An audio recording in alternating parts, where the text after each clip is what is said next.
Welcome to Body Work.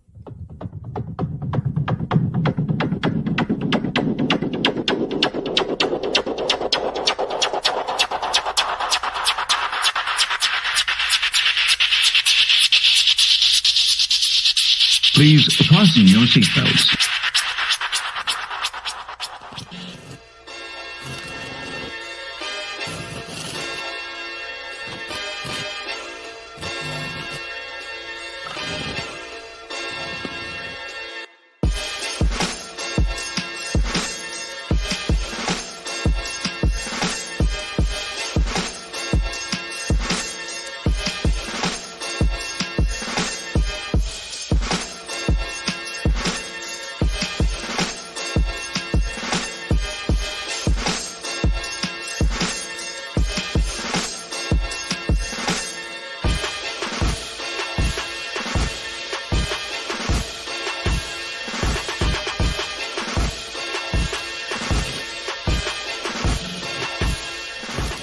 I had 11 Olympians and over 800 national champs.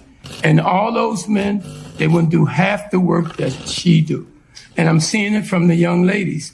These last 2 years, when you think about it, all the good fights is coming from the women. The guys is ducking each other, looking for the easy way.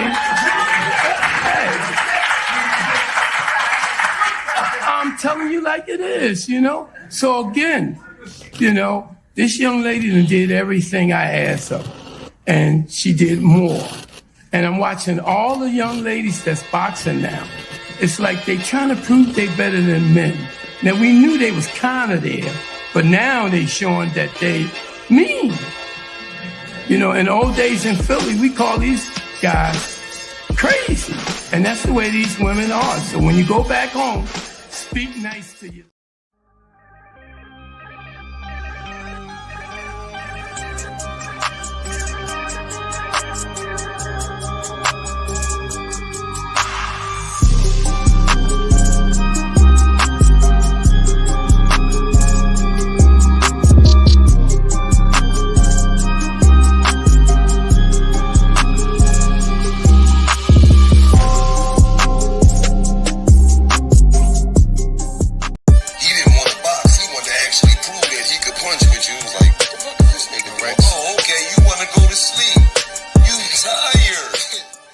Welcome to Body Work. Welcome back. It's Michael Rogers. Welcome to Body Work Boxing. How y'all doing? You know what I'm saying? I'm happy and thankful to be able to come back out, you know what I'm saying, and get it in one more again. And I don't really know where it's gonna go today, but I think I don't know, man. I did a segment the other day about being gaslit, and man, it might be working, man. They got me thinking I'm crazy, man. You know, that's why you kind of got to be firmly rooted and grounded in what you standing on, man. And your principles got to be your principles, man. You was born with a pair, and then you acquire a pair as you grow, and I'm starting to question, man. Like, I know boxing is changing, but man, these standards and all that, I figure, hey, let's get some definitions, man. I'm looking at Duckology 101. You know, we got some real live boogeymen out here, man. And if we keep, because they say what you don't feed can't grow. But man, it's a lot of people be putting out that bird feed, man. I'm seeing a lot of birds just dropping. And it's soft too. It's a whole lot of early bird, get the worm, and it's a synthetic worm, you know what I'm saying? Ain't no real new news, you know what I'm saying? But This boxing world, you know what I'm saying? I thought, dang, it would be a treat if along with all this bull we be doing online and how we be going at each other was compensated by some good fights in the ring. But now it's almost like Naoya Inoue can win an award and it goes unnoticed. But when you look at his DNA, he got the DNA of a champion. You know, that's why I say, man, when it came down to it, I gave Bud my fighter of the year because the fight, to the magnitude of that fight, and nobody could say, even if it didn't matter, we knew who Earl Spence was up until he got into that ring. And we saw what Bud was able to do. So he got my fighter of the year. And that's solely based on, I think that he beat the best competition out there. You know, he had the biggest, hottest name out there that in the performance in which he did and what he rendered in that performance gave him my fighter of the year. On the other hand, I gave Naoya Inoue my champion of the year. How was that, Mike? I gave Naoya Inoue my champion of the year because champion of the year is, it walks circumspectly. You know what I'm saying? It's comprehensive. There was no real negative news. It was a little glove stuff, a little glove water cooler talk, you know what I'm saying, before the Fulton fight. It was a little bit of that. Then once the hand wraps and something that the coach said right before the fight, and you know, it was a little bit of, you know, that. But that was the extent of all the drama around those fights. But when you got to think about it, he was moving up in another division. He was taking on a unified champion. He was taking on a unified champion at the time. Right off the bat, he wasn't no, you know, I'm getting my feet wet. You know what I'm saying? He said, hey, I'm taking on a unified champion. My next step up. And he put on a performance. That guy had got, you know what I'm saying, his biggest payday. He was treated like, you know what I'm saying? He was treated real good. You didn't hear no crying about how he was treated over there, and everything went off without a hitch. After the fight, he stayed by. He gave an interview. There was no excuses. And then he turned right back around. He do it again. And mind you, he had just got undisputed in November of 2022. Come back around and get it again in December of 2022. When we think about the negotiations, the fact that it was cross promotion, you know what I'm saying? He over this, the dome on a regular. He's selling, you know what I'm saying? He doing this thing in the dome. He is that guy over there. So contrary to how we want to look at it, but his conduct, how he prepared, how efficient he was, how effective he was in the ring, he don't do all that smack talking. He was humble enough to even say that, hey, he was saying that he knew that Tapales won't come in there and give him, you know what I'm saying, a good fight, and that he had to be even more prepared. And I was like, wow, but it was the mindset. And if we run back to right prior to the Fulton fight, the camp itself, the Fulton camp itself and Fulton was saying that Naoya Inoue was a hype job. They were saying that man was a hype job. And I said, man, like, it's real funny how people love to say, oh, man, the criticism be coming from a dude who never put on gloves. Well, you ever woke up in Iraq? You ever woke up over there in Iraq? You ever been to war? You ever been through boot camp? There's a lot of stuff that we might not have done, but if you ain't never done all that, then I mean, we could play that game with anything, but it don't stop anybody from being a critic of that football field. When somebody spin that pigskin into the wrong hands, somebody get a pick six. No, you ain't had to wear no pads or run no laps or go through no compound to have an opinion on that. But I'm seeing now that, man, boxing fans, boxing associates, boxing themselves, they all soft because of that hard truth. Yeah, because of that hard truth. You know what I'm saying? I'm one of them people, man. I stand firm and I'm solid, man. I'm not running. You know what I'm saying? If it's us, it's us. If it's we, it's we. You know what I'm saying? That's what I always say to people on my channel, like the soldiers from 300. You know what I'm saying? We don't need a lot. We gonna stand on something. You know, so I gave that award to Naoya Inoue. He got my champion of the year. But when you look at his conduct, because people have been putting him on that pound for pound list, but when you look at his conduct and how he moves as a champion, he embodies he epitomizes the spirit of a champion. Money ain't no deal, cross promotion ain't no deal.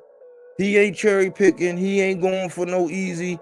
You know what I'm saying? He going straight, he getting legacy, he getting money, he doing it all. Nobody wants to award and say that.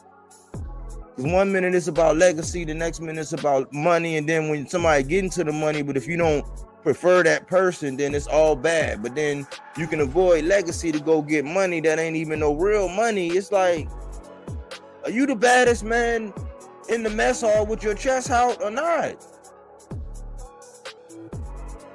I never understood how, like, when somebody's equated to being pound for pound, like number one pound for pound, that mean like the Predator. Like what my whole channel was based on, the Predator. My favorite series, one of my favorite movies, the Predator. That mean, like, you know what I'm saying? I'm like, wherever it's at, whatever species, that's me. I'm you know what I'm saying? Apex. You can't be at the top of the totem pole doing a lot of these activities that is going on right now in boxing. And the minute I hear, oh man, what do they bring to the table? Oh man, what do they have to offer?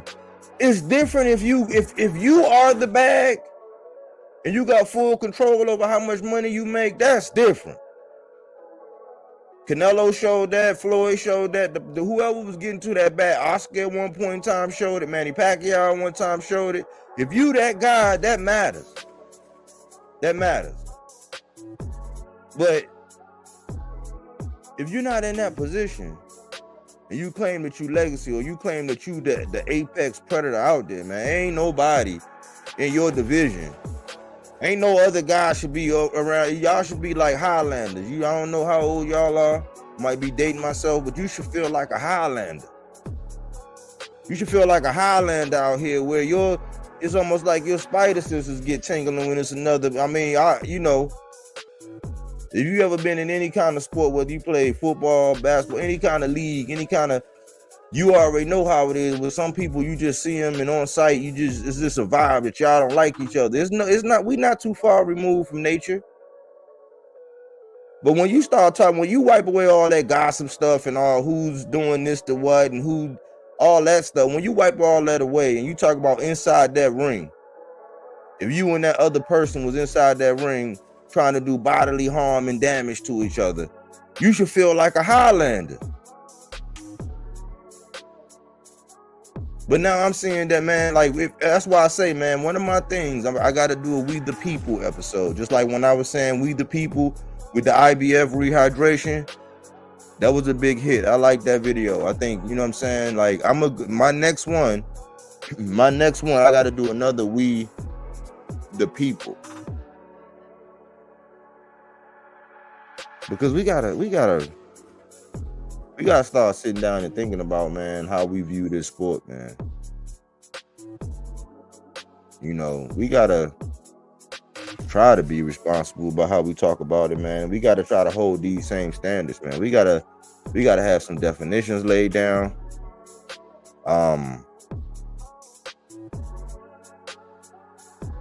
But we gotta get on the same sheet of same sheet of music on this whole legacy thing. Mainly because it's almost to the point now, man, where you anoint somebody now. If you anoint somebody now, legacy, we got walking Hall of Famers. Like, we already know how that is, man. That's like the dude. That's like Gronkowski. That's like Gronkowski. Let's say Gronkowski came back next year. I mean, he did what he did, but at that point, when you a Walker Hall of Famer, you could just prance around in the game however you want, however you see fit. Like, what? I mean, get your bag, get your money, like be a part of whatever team, sign that contract. But that's the whole entertainment part. You know what I'm saying? What about the primal part about why we like boxing? Like the fact that, man, this dude is cold. I don't care what he said. You know what I'm saying? I don't care if he got dropped in sparring. Like, so far, so good. Every time he got up under them big bright lights, he showed up and showed out. That stuff, the inside of the ring stuff. We let the outside of the ring conversation, man. Do y'all realize that if somebody wins a fight, that don't change their behavior before the fight? Like, that's the gaslighting part. If somebody has a victory over somebody in the ring, that do not change the behavior. Like the way Devin beat up Regis. Devin smoked Regis. Smoked him. Embarrassed that man. I hadn't heard from Regis. But does that change the behavior before the fight? Like with Devin negotiating all these people, Devin ducking Shakur with that low ball offer? Like, that don't change none of that behavior. I can give y'all a whole lot of examples of that, but we gotta stop doing that. Your victory don't erase history. It don't. And as long as ain't nobody around to actually bookmark these things, you know what I'm saying, and have it on wax to where, yep, I could I could be like, yeah, I told you so.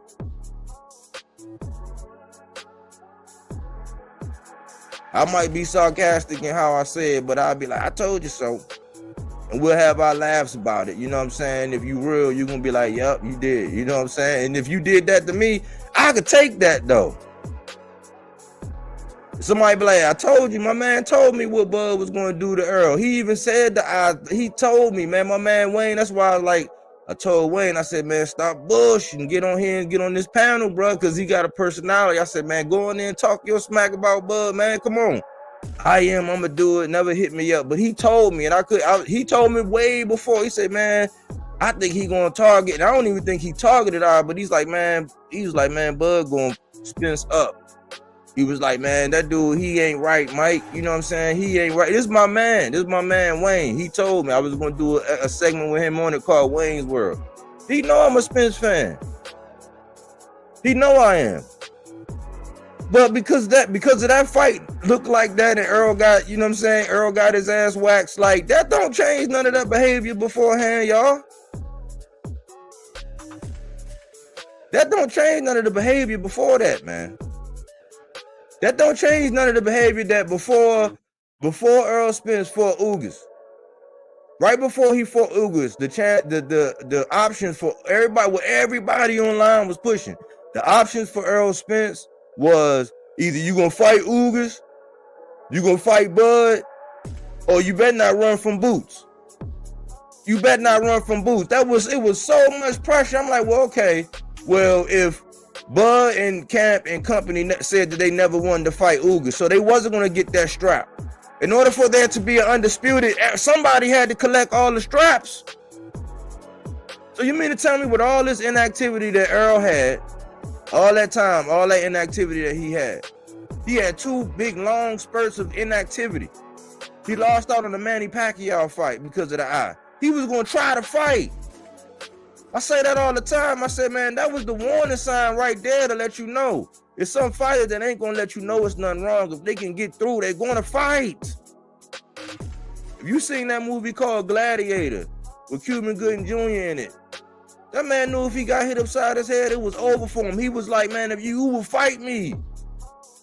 And that's when my man was like, Horn wants us to kill each other. Like, that shit is real. It's people out here that it's some boxers out here, man, because it ain't no plan B. They got to get it all, and they willing to risk it all. Like, you know what I'm saying? They going to do that. But that was the warning sign when he tried to fight Pacquiao, and it took for another doctor to say, nah, we ain't doing it. That's just him. He was going to get in there. But before he fought Ugas and got that third strap, Everybody was pushing for him in Boots, him in August, or him in Bud. And the history is Bud was on Akim Barak saying, if that fight presents itself, I don't even know if I'll take it. That fight's beneath me. He was waffling, flip-flopping. Because he whooped Earl ass, that don't mean that, you know what I'm saying, that behavior change. He is on, you can go look at Akim Barak's show and see the interview. You can go right back to right before he fought Kell Brook when he said, hey, I might not have the names on my resume that like a Hagler Hearn, I might not have had those pound for pound names. He said that back then. After that, he fought Kell Brook, David Avanesian, and Errol Spence. My question was, what changed? And if we had all that pressure for Earl to fight either Ugas to get the strap, because that's the only thing that made sense, Earl was about them straps. If he wasn't, he would have ducked off and went and grabbed the bag and did something else. But he was the one that really, really wanted undisputed. Was nothing going to stop that man from getting in the ring. That man could have been 65%. That man would have got in that ring. You can't blame Bud for tapping that ass. He got in the ring. But see, that's why people rock with Spence.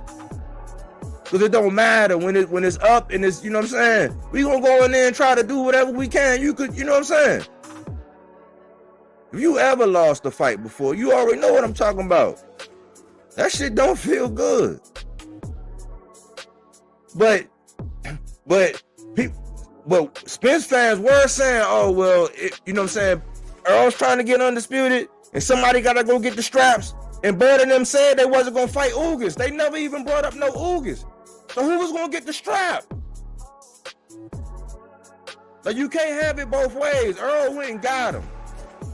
But because Bud beat him, that don't erase none of that behavior beforehand. He the closer. You better be 100 getting in there with him. You better be on your A game. You better be in the best. You better be living this lifestyle. You better be on your P's and Q's. And you better be able to enact your will upon him. If not, it's a wrap. But we're not going to ignore the fact that it was all of the Boots fans that was pulling for Boots to fight Earl. It was all of the Spence haters that was pulling for Spence to fight Boots. And it was all of the Bud fans that was pulling for Spence to fight Boots. And now all of a sudden, we wrong for trying to ask Bud to fight Boots.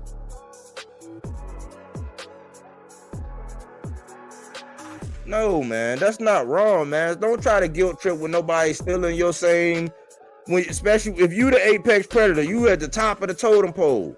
It's somebody in your division.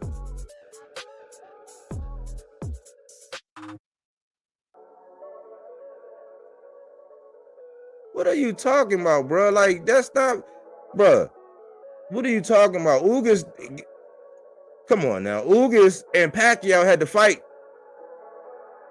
Pacquiao and Thurman had to fight. Like, it's all, that's off topic anyway. That's what I say. It's all this deflection, man. It's just like these Devin Haney fans, man. Everybody saying, well, why Subriel Matias ain't get back to him? That's just the art of deflection, man. That's just the art of deflection, man. Anyways, a platypus.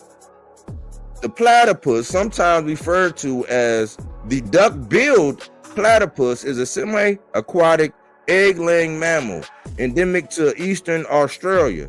How did they get over here in the sport of boxing? What's a platypus? That's when people reach a certain plateau and then they feel like, oh man, I got a right to just duck and just, well, okay, you can't have it both ways. You're not the predator.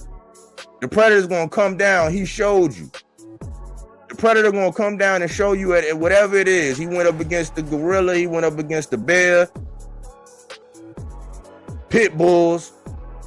The predator is going to show that, okay, all right, you got that off. All right, but at the end of the day, the predator is going to go and meet whoever, whatever species, wherever it's at.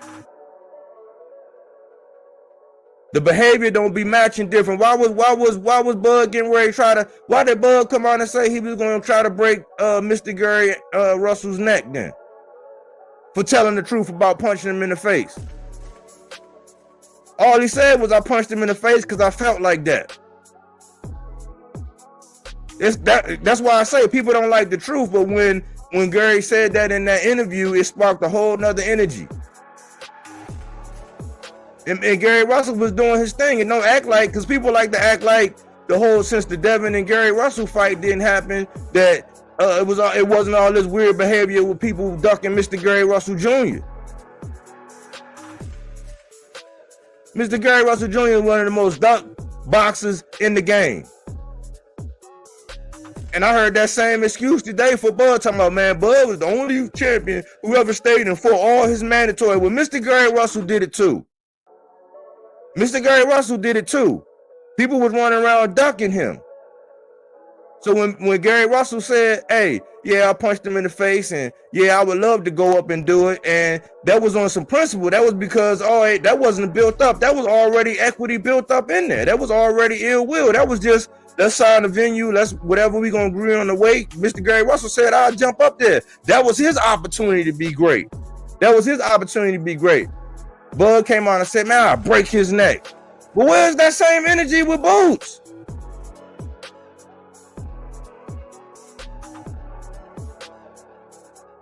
Oh, but when it's somebody that's like all the way A1, like Apex Predator, you know what I'm saying? That's why this whole, I wish we get rid of this whole high risk, low reward stuff, man. They gotta start paying these. That's why we gotta start supporting. Like, we ain't gotta knock everybody else. But these people like David Morrell, who've been fighting all Canelo mandatory since 2021. He's been fighting Canelo Alvarez mandatory since 2021. I call him El Sicario. He's Canelo's personal hitman. For real. When people try to say it by definition, oh man, we've been fighting all the tanks. We've been doing the bodyguard. Oh, we've been fighting all the Earl Spence. We've been playing bodyguard. Oh, we've been playing bodyguard for Shakur. When people say that by definition, David Morrell has been doing that for Canelo. These guys that he's just going in there and just slapping silly, slapping all over the ring, just making look crazy, doing bad, like doing damage for real. He's been doing that. He's been Canelo's personal security guard for years now. And he just popped up on the scene. Don't nobody want to fight that man.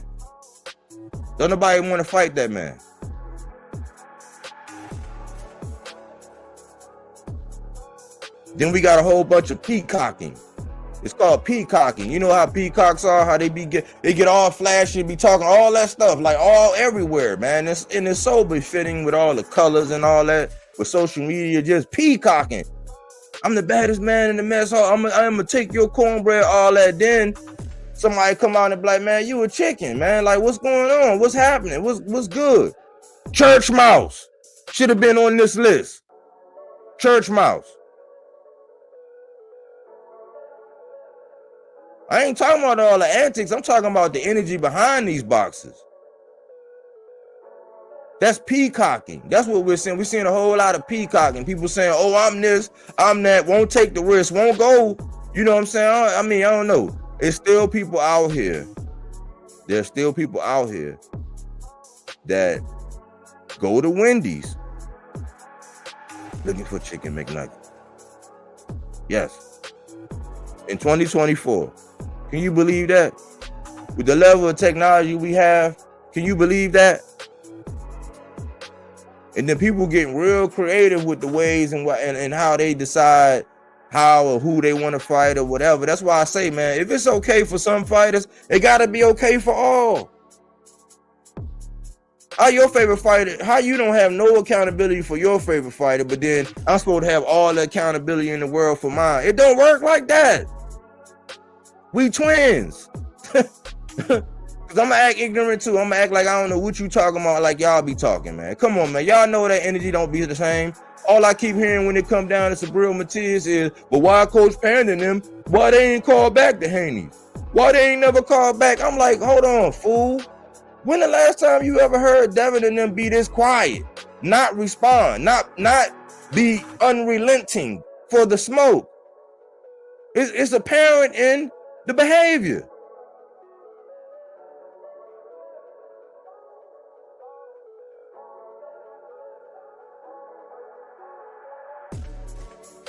Now everybody, oh, he can't sell this, he can't do this, he can't. That's because people are not optimistic, man. People are not optimistic. And that's why they say, and this is the reason why they always match up, because look at all these people in here talking about what they can't sell and what they can't do. All these people saying that appropriate to the amount of money that you would get. Appropriate to the amount of money that you would get. Bud might be able to get the same amount of money that he would have normally got.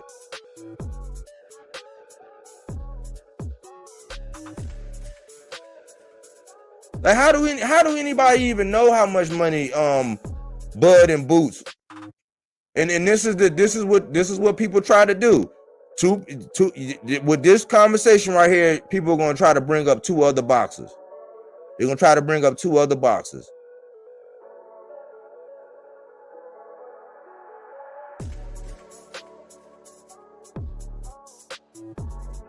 We don't know. I mean, we don't know what kind of numbers. We don't know what kind of numbers.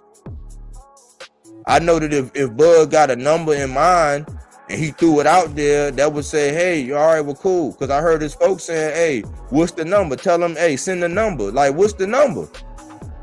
But those are things that if you would really, because you can't say that kind of stuff and then say it's easy work. Well, it's easy work. If it's easy work, I had to tell somebody today, I'm like, hey, man, everybody know that Subriel Matias is easy work for Devin. I'm like, well, I don't even know how to respond to that. Because I take care of easy work right away. I take care of easy work right away, champ.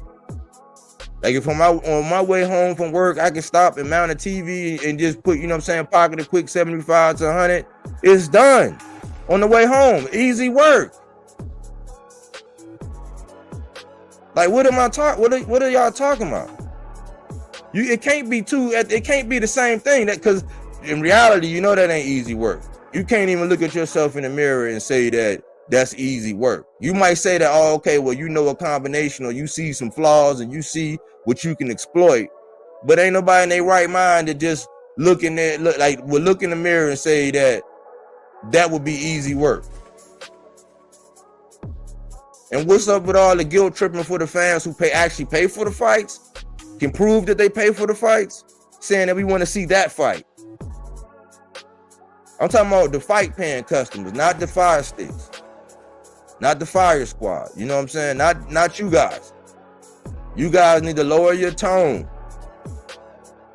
But these be the loudest ones on YouTube. It's people that I ain't even really like, but because I like people that was on the undercard and I know that pays for all of them, I'm buying the fight. I'm looking at the amateurs, man. I'm so far ahead, man, right now. I'm looking at amateurs. I'm trying to see which one of these amateurs is going to come out and show themselves, you know what I'm saying, and keep that same spirit. Because I start seeing it in them all. It's like this friend stuff in boxing. Like, it's crazy because everybody, now I hear a whole lot of people talking about this. I seen an interview today with Keyshawn, and Keyshawn from Virginia. He from the DMV, he from this area. So I'm like, hey, I gotta, you know what I'm saying, I gotta pull and give up positive energy. You know what I'm saying? I gotta put out positive energy for him. But why are we sitting up here talking about friendships with him and Shakur? It's already enough boundaries. Because remember what happened with Devin and Shakur? Let DHP and them tell it. Oh, they was BFFs. He ain't had to snake him like that. And he ain't had to do this. It's like, man, maybe he knew he was dealing with a snake. Maybe whoever recorded that stuff knew they was dealing with a snake. And even whether or not you like it, it was the truth. And that's what I'm realizing. People don't really like the truth nowadays. They like things that's gonna fit. It's okay that you knew this, your boy was doing some foul play. It is what it is. You ain't got to be the headline news saying, oh, look at you, you got busted. You ain't got to do it, but you can acknowledge, hey, man, my boy did some, when my man had that bag, I don't know what was going on. I don't know what's going on with no fingernail polish. I don't know what's going on. Now the blood clot team. I don't know nothing about that. I know that if he get in there with your boy, I know he gonna knock his ass out. I know that. I know that all to do is instead of being all out on social media, just sit down, you know what I'm saying? Act like you got the number, use the number.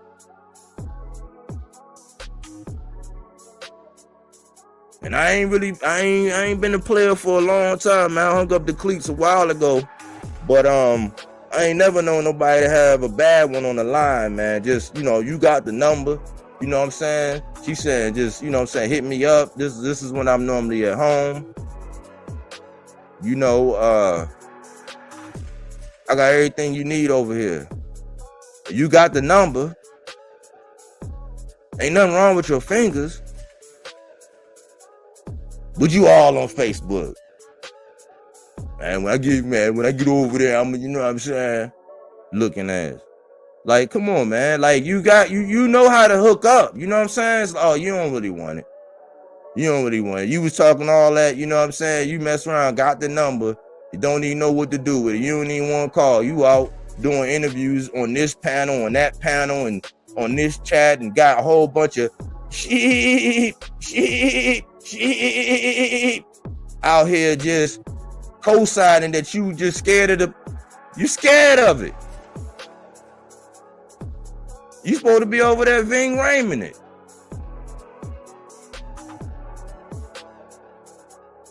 You supposed to be over there at breakfast time, you know what I'm saying? Scrambling up the eggs, going through the fridge. But you, I see what it is, man. Peacocking.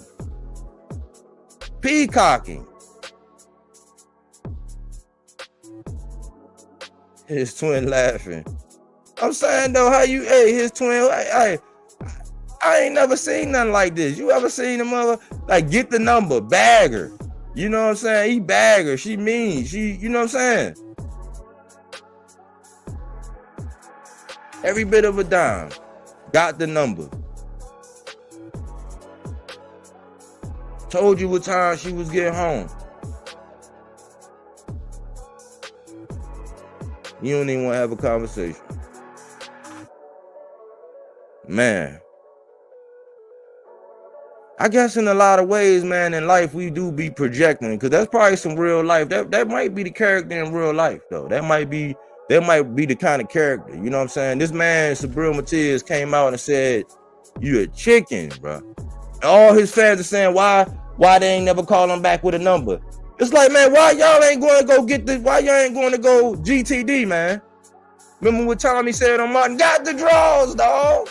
Like, y'all should be coming back like, I got the draws, dog. But y'all online playing.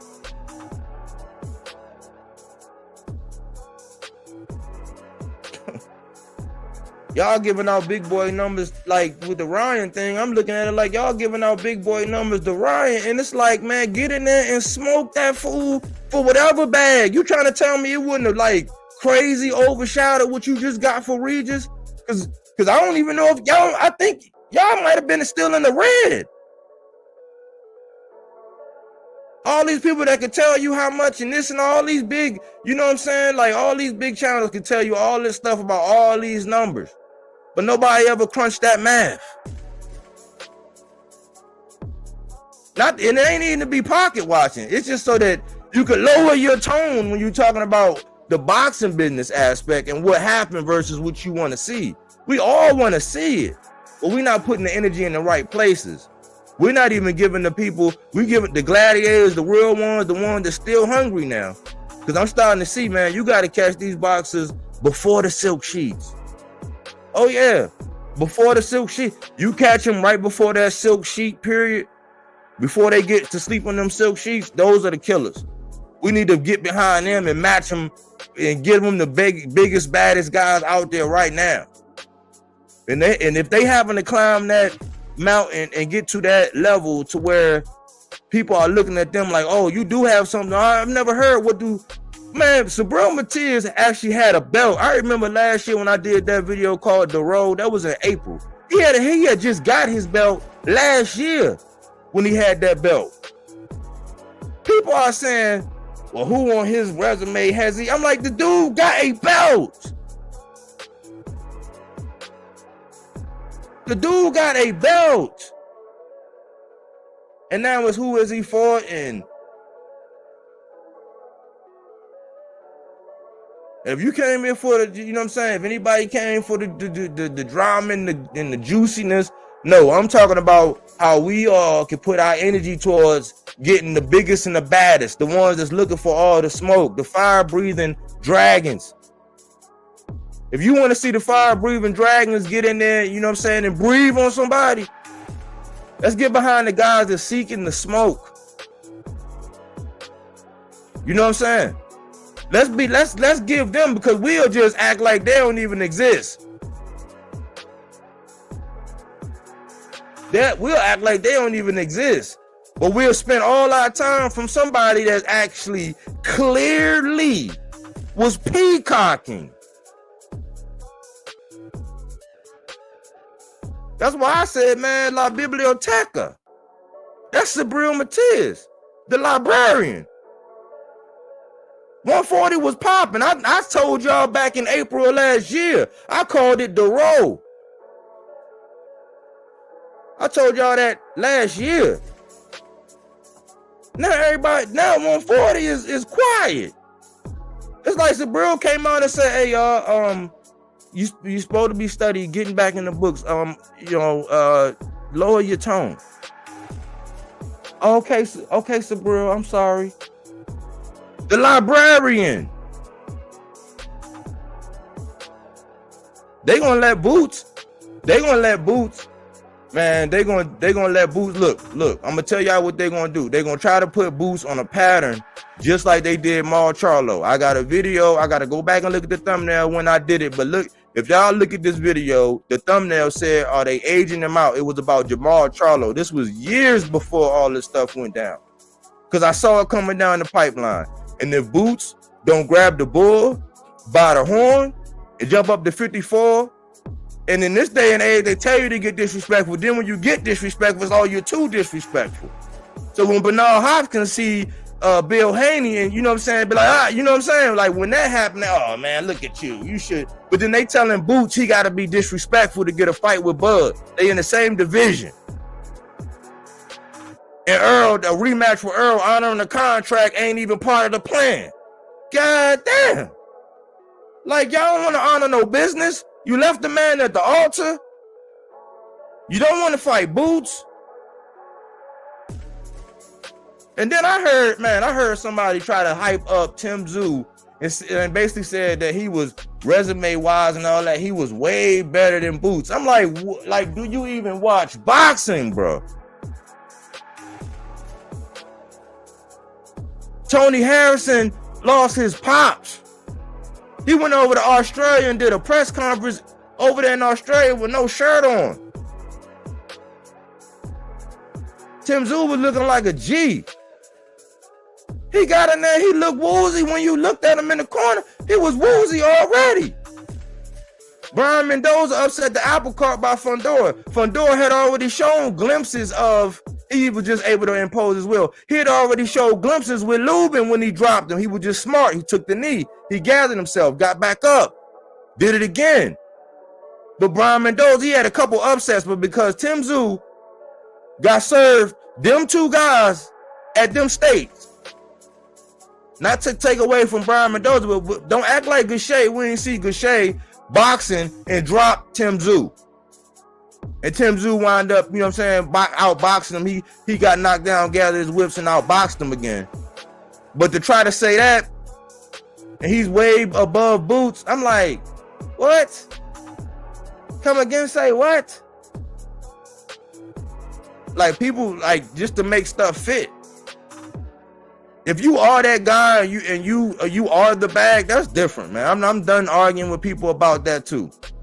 Cause ain't nobody gonna turn down no bag. Like, ain't nobody gonna, like, when you are the bag, when people would rather fight you than go pursue a belt, that says something. You know what I'm saying? That says something. But we gotta start celebrating and getting all our energy behind the people like David Morrell. He said, look, outside, I respect everything and everybody. But inside the ring, I don't respect nothing, man. I said, oh, that's the best slogan ever, boy. And you show and prove it. Oh, he's a hype. He's only 9 foot. He's only all this stuff about why Canelo can't fight and why David Benavidez. And then that's, oh, if you're behind me, it's a lot of, oh, if you're behind me and I'm reaching for this, then I can't. Well, if that's a good name on the resume, because it can't be, oh, you ain't a name on the resume, but then it's like, oh, you ain't a big enough bag, but you got a belt.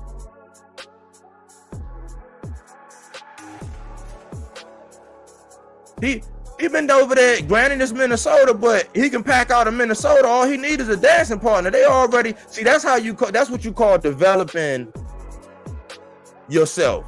They put that man in that stadium, and now every time he get in there, it's electricity. Just like Naoya over there, and he getting ready to be over there in the dome over there in Japan. All David Morrell need now is dance partners. They already built it up. They can guarantee a certain amount, you know what I'm saying? They already built it up. He just need the dance partners. But everybody be saying, oh man, Canelo would do this. Show us then. Show us then. Mob might be getting this shot, you know what I'm saying? That's what the word on the street is. But I've been stopped holding Canelo feet to the fire because nobody else will. Nobody else holding his feet to the fire. Why should I? But you can't have it both ways.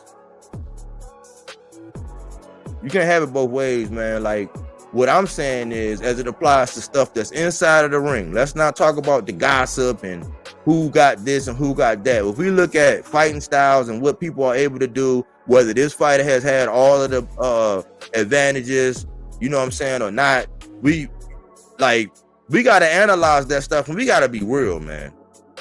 Stop all of this, trophy, these trophy phrases and these catchphrases and what we label these guys and what we say they are, and this is pound for pound. Well, pound for pound ain't backing down from no smoke. Pound for pound ain't. When it can be made and it makes sense. I ain't talking about nothing going up against no norm and people being unrealistic and all that. But we not gonna sit up and act like Subriel Matias. Everybody ain't ducking Subriel Matias. Before that De La Santos stuff, a lot of people was avoiding Shakur. He had a bad performance. But he showed he got a survival kit. That's what I took away from it. He got a survival kit. If you say you want to see that, why you want to see that again? It's because, man, that's a good fight that we need to see again. De La Santos, I think De La Santos will get in there with anybody. I want to see him. That loss for me, that don't take nothing away from De La Santos for me. Nothing. I think that's gonna make him, he gonna bite down even harder next time he get in there with somebody. And I hope it's Frank Martin. I hope it's Tank. I hope it's, you know what I'm saying, he already did Ryu. I hope it's Shakur again.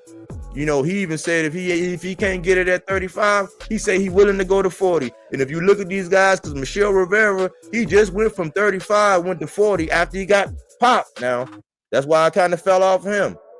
You know what I'm saying? I fell off him because he popped. Then he came back, and now he's supposed to be all this and that. But he went up there to 140 and dusted off Lipinets' boots. Dusted Lipinets off. Some people might say Lipinets ain't been the same since he went up there to 47 and danced with boots. Some people might say that. But I seen what Lipinets was able to do with Lamar Peterson. I remember that. Like it was yesterday.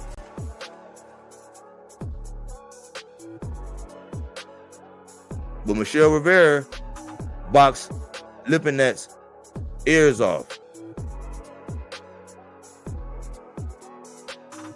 You cooking tonight, huh, body work? Yeah, I'm trying to do a little something. I got to get a bunch of things off because I'll put a link out here and let people go at it. But I got to get all this out. Before I even do that. You know what I'm saying? I got to get it all out.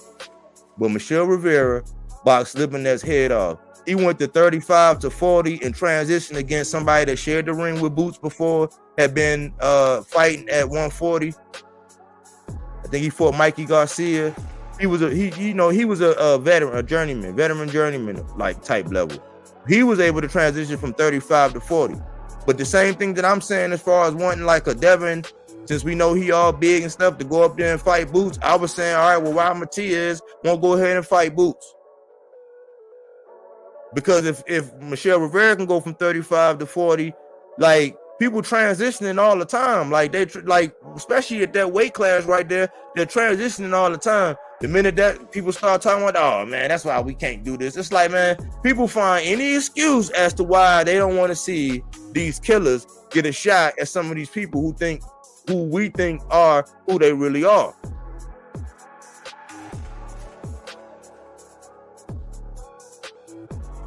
The dudes that I rock with, I want to see against them. I wanted to see Jamel against Bud. I wanted to see it. I want to see Shakur against Tank. I still want to see it. Now I want to see Tank against De La Santos. I want to see Tank against Frank Martin. I want to see Tank against Subriel Matias.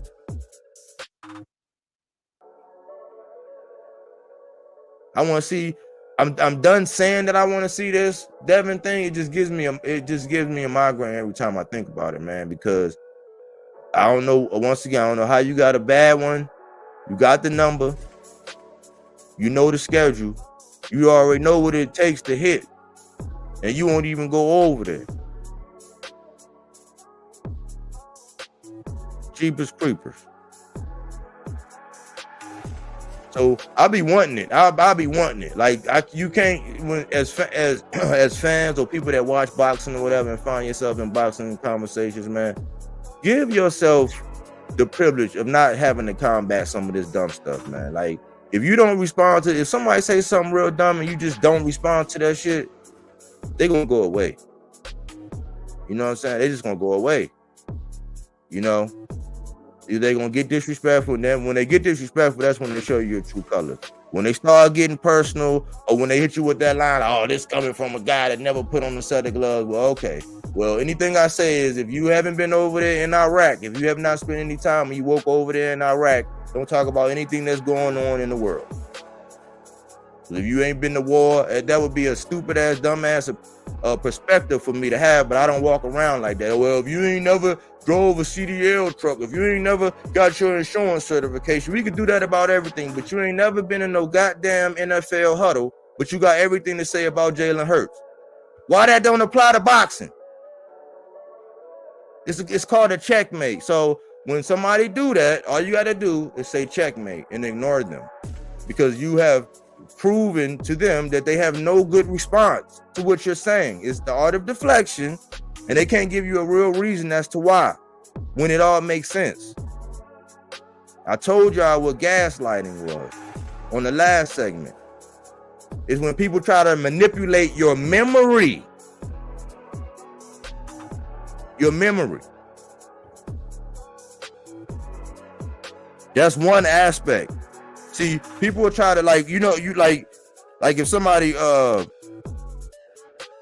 stepped on your shoe, and then they walk by and they do it again, and you're like, dang, man, why you keep stepping on it? I don't keep. Hold on, man. This is the first time I ever. Gaslighting. Trying to manipulate your memory. Like, you didn't, like, you, just because one event happened, like all these other events didn't happen, that's a part of gaslighting. Got you thinking you crazy, but you're not.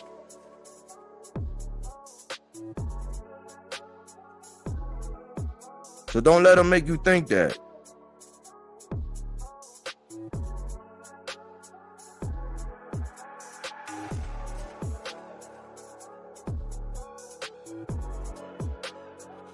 It's a form of psychological manipulation in which the abuser.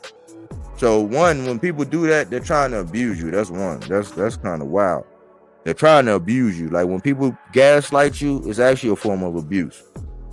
Because it says the abuser attempts to sow self-doubt, to get you to doubt,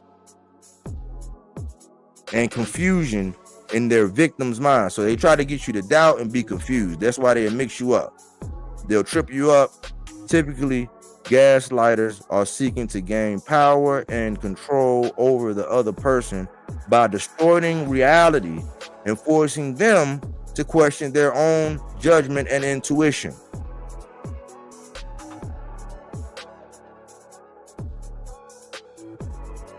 The last tactic is they'll say, man, I just want to see the fight. That just say checkmate, aye. You know what I'm saying? And keep it moving, man. You have won.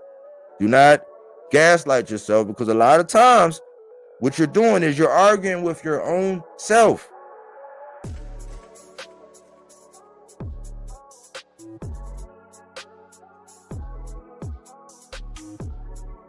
Psychological manipulation of a person, usually over an extended period of time, that causes the victim to question the validity of their own thoughts, perception of reality, or memories, and typically leads to confusion, loss of confidence and self-esteem, uncertainty of one's emotional or mental stability, and a dependency on the perpetrator. So a lot of times, man, the people that are, sometimes it could be the people that you go to and you stay up under and you listen to all the time are abusing you, man, in the form of gaslighting, getting you to doubt yourself or whatever. Because when you get online and you become a character and you just want to push certain agendas, right, you tend to abandon how real life situations go, like what happens out here in the real world, where you can't just say and do whatever. You can't just take and get personal with somebody at a gas station when they right there in your face, or when you walking outside. You can't. But we get online and we act like that don't apply.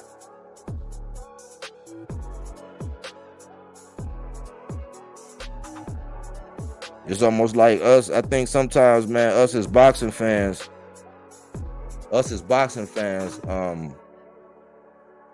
it's like we get hit in the head too. You know what I'm saying? When you're a fan of the sport, man, it's like you get hit in the head too as a fan. So it's things you got to deal with.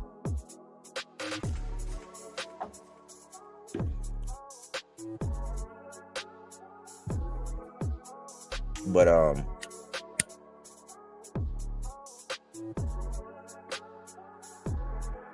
was there any term before I go ahead and reveal myself and put that link out?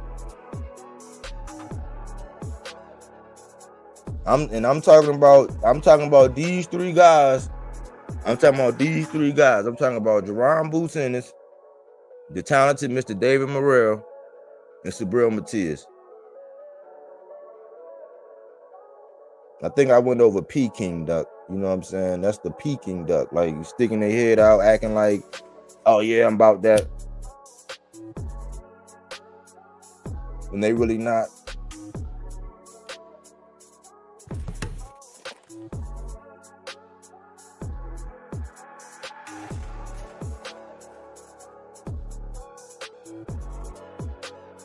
But I just had to get all that, man. I'm gonna go ahead and go to these comments, man. And if I took a delay, sometimes, man, I done seen it and watch some of the best of them. Sometimes you'll lose your train of thought for real. You won't get everything out, but I think that's a good little start, I suppose.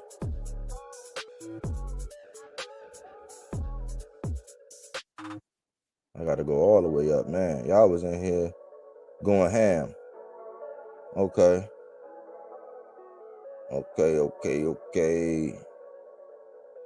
Man, boy, gonna stop Canelo was the first in the building. Salute. Agway.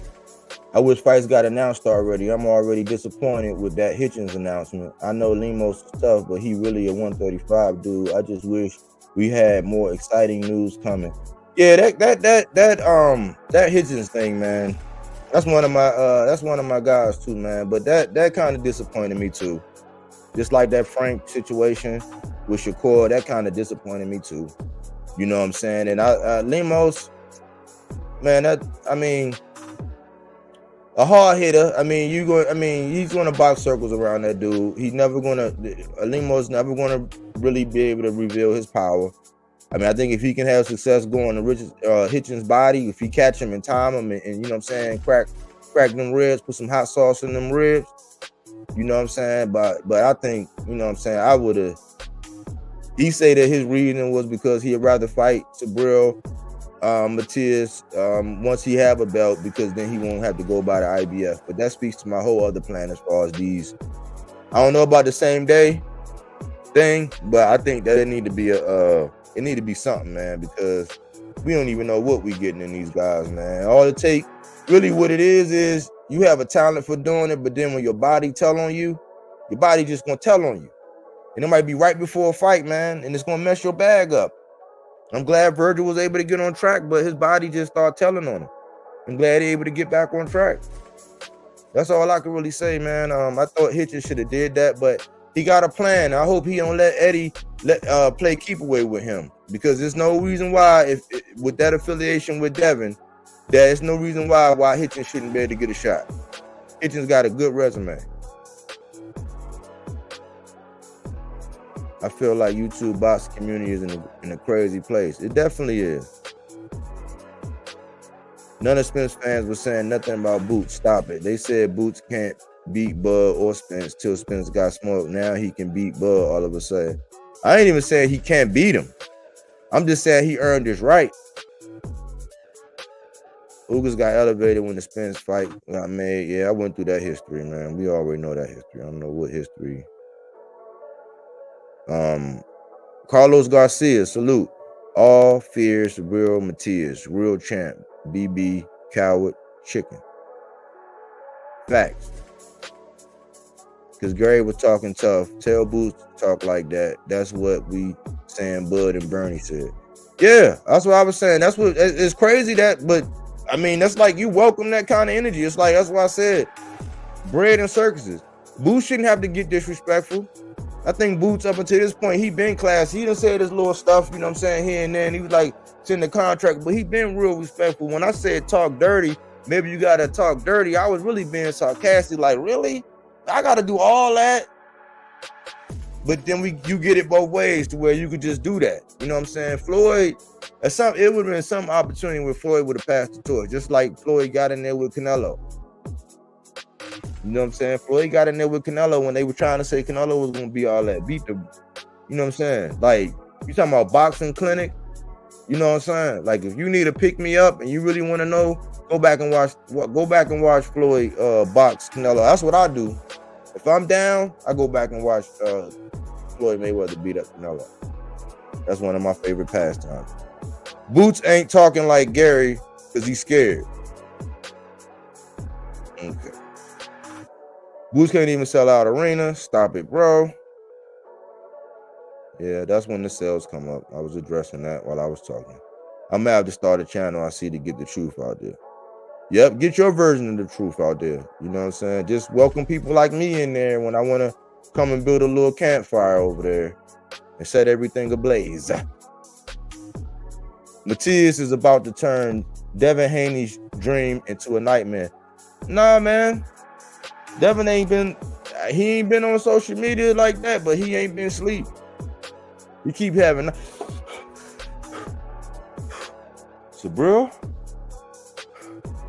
He ain't been asleep.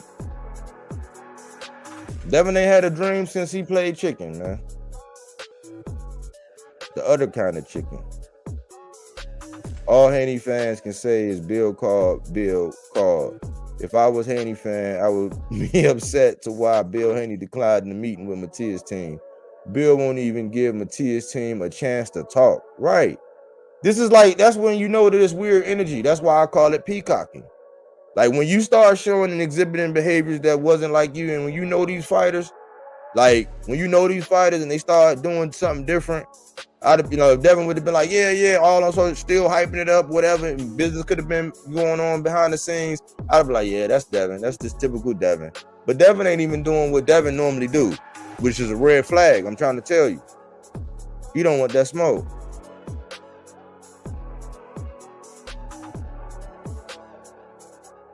Spence said Crawford was easy work multiple times. He did. He said he was going to take his belt off, and Earl said he been known to get out of line. Oh, that's history. See, that's one thing I don't do is I'm not going to, that's not going to make me separate like facts. That's history. He did say that. He said he was going to have a fish fry. He was prophetic. I'm not the kind of Spence fan that's going to lie to you. If that's what you came here for, I'm sorry. That happened. That's history. Shoot me. Bud wants Manny Pacquiao. He said he wanted Manny Pacquiao. But he'll wait and run around Manny Pacquiao, this version of Manny Pacquiao. To be honest, I wouldn't even have wanted Tank to fight this version of Manny Pacquiao. Like, for what? I'm like, all these people running around like Broner is some kind of trophy now. Broner ain't no trophy. You gonna take pride in doing that? Like, did y'all see what Santiago did to him? Did y'all see what Gary Anthony Russell went and did to Santiago? Would y'all condone Adrian Broner getting in the ring with Subriel Matias or Gary Antoine Russell? Absolutely not. But it's okay for him to get in there with Ryan or Devin at this point.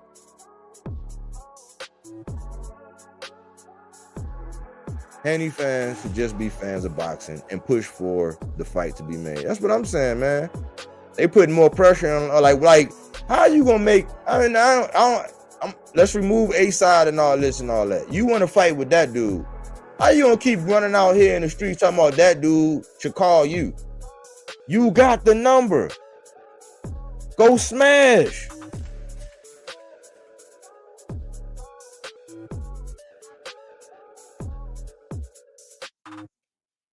How is Subriel Matias a boogeyman? I think I've been talking about it this whole time, Mr. Banks. You might have came in a little late. I do apologize. What up, JDL Boxing? What up? Especially if Matias easy. That's what I say. I said, man, that's easy. Like, if Subriel Matias is easy work, I said, man, I don't know how to respond to that because I handle easy work like right away. Like, if you easy work, it's gonna be shown like right away. The bag gotta be more than what you got for Avenesian. If it's easy work, and if you put on a display, imagine Bud going there and stop Boots like in 3 rounds. You gonna be able to grab whatever you want. That's highlight reel, that's Apex Predator type stuff. But we finding more reason to say, oh man, why y'all want? It's like that's how we know y'all don't really want to fight. Because as a Tank fan with Devin, I'm not like why y'all want to see Devin get destroyed. I'm not saying that. I'm like, I want to see Tank knock Devin the fuck out. I'm saying that. I'm welcome. That's the difference between y'all. Like, some fans is like that. Y'all find excuses to say no. I'm finding an excuse to say yes. We're different. Clarence, if you was following the lightweight division from 2019 to 2023, Taylor and Prograis avoided Matias at all costs. Taylor dropped the IBF title to avoid his mandatory, who was Matias. Matias, the IBF champ. Facts. Taylor didn't even want to get in the ring. The dude, like, he pulled it, like Devin dropped his because he didn't want to get in there with Shakur. Don't be mad at me. Because Taylor dropped it and Matias fought Ponce for a belt. Now Prograis went MMA and Taylor won't ever fight Matias. That leaves it up to Lopez, Haney, Rowley, Garcia, Hitchens, Catterall, but they all being weird about Matias. Everybody act, it's not weird. It's not weird. I'm telling you, they fall in one of them categories. I'm telling you, it's either a platypus, that's where I would put Devin, where you reach a certain plateau because he got undisputed off of that one fight with Kambosos. Because he got undisputed off of that one fight with Kambosos, and he moved up to his weight division, which is still a division too small for where he should be fighting at. He done reached a plateau to where he ain't got to do nothing. That's a platypus, which is actually really called a duck-billed platypus. All that stuff about Subriel Matias, because first Subriel Matias came out and did a video, then they came out like he was just going to run or something, and he came back out and said, oh no, I said you was chicken, you was a joker, you know what I'm saying? Like, after that, church mouse. How you turn from a platypus to a church mouse? JDL, if Devin's team sends a real team a good offer, Devin would be dreaming on the canvas. They don't want no offer, man. He's bad news. He's bad news. And then you're going to have people that they don't believe that Devin going to win, but they got to, out of loyalty or whatever. It's just like we don't even get, like, even from the experts, we don't even get honest opinions from the experts because of boxing politics. That's what's really sad. It's certain boxers that won't say certain things certain trainers that won't say certain things because of boxing politics. Because they don't want the backlash. It's like, come on, bro. You know daggone well. Come on, bro. You know. Then you got the aspect of company men. That's why I say to us, I can't knock it. It'd be the pot calling the kettle black. I still work for a company. So I got to be loyal to that. So I understand what it take to be a company man. You, my friend, happen to be in boxing, which is sometimes bad because that don't allow you to be able to say what you need to say. I think you really can say what you want to say or need to say. You just don't know how. And add flavor to where people still want to listen to you. You just got to be a company man. Bill totally deaded talks between Matias and DHP. Lopez still hasn't got back to Matias for a date. MSG in June for Puerto Rican Day weekend. I know, because they don't want that smoke. They were trying to say, oh man, he's suffering with a hand injury, like they could just fight tomorrow. I'm like, well, he can start training in the beginning of February. Like, what's going on? You don't want the smoke. You waited around for Loma, like according to you, even though that was a lie. You waited around for Loma. Look how long was it between, and they already had venues and dates and all that, man. Believe in your favorite fighter, man. Just draw the line when you start finding yourself running through knee pads like that. Like when you start replacing knee pads, normally for a good only fan, knee pads should last you for a good 6 months. As an only fan, if you got a good set of knee pads, they should last you for at least like about 6 months. If you're replacing knee pads every 3 months, you need to stop what you're doing. You need to stop what you're doing. That's not appropriate. But I got some knee pads coming out. They're Kevlar cap. I always say they like slippers for your knees. You know what I'm saying? They're gonna be dope. You can get your favorite fighter initials on them. You know what I'm saying? I'm gonna roll those out first before I do the tonsil jewelry. You know what I'm saying? And the throat coat for when you want to go that extra, you know what I'm saying, for your favorite fighter. Yeah, I'm gonna have that. You know what I'm saying? That's gonna be my product line right there, where you can get them for, you know what I'm saying, a gag gift. If you just want a personal pair for yourself, you know what I'm saying? I'm gonna have those for those OnlyFans.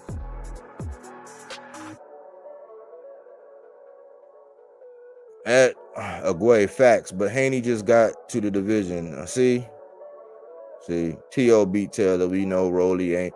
Yeah, but he just got to the. So okay, so if you can't be, all right, you're number 4 pound for pound, but one of the reasons, I just got to the division. Okay, in a way, ain't moving like that, but he don't get none of that credit. If you want to be in that spirit, you should be doing a video about Naoya Inoue right now.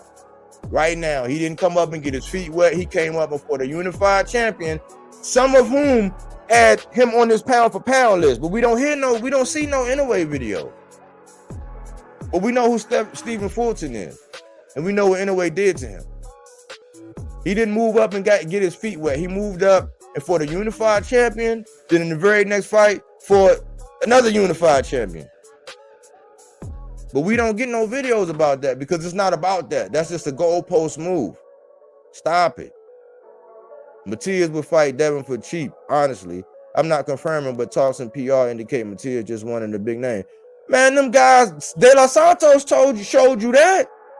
De Los Santos, when Frank was like, I need a little, when it was really a title shot, you know what I'm saying? Your first title shot at that age, it was really, you need a little on it.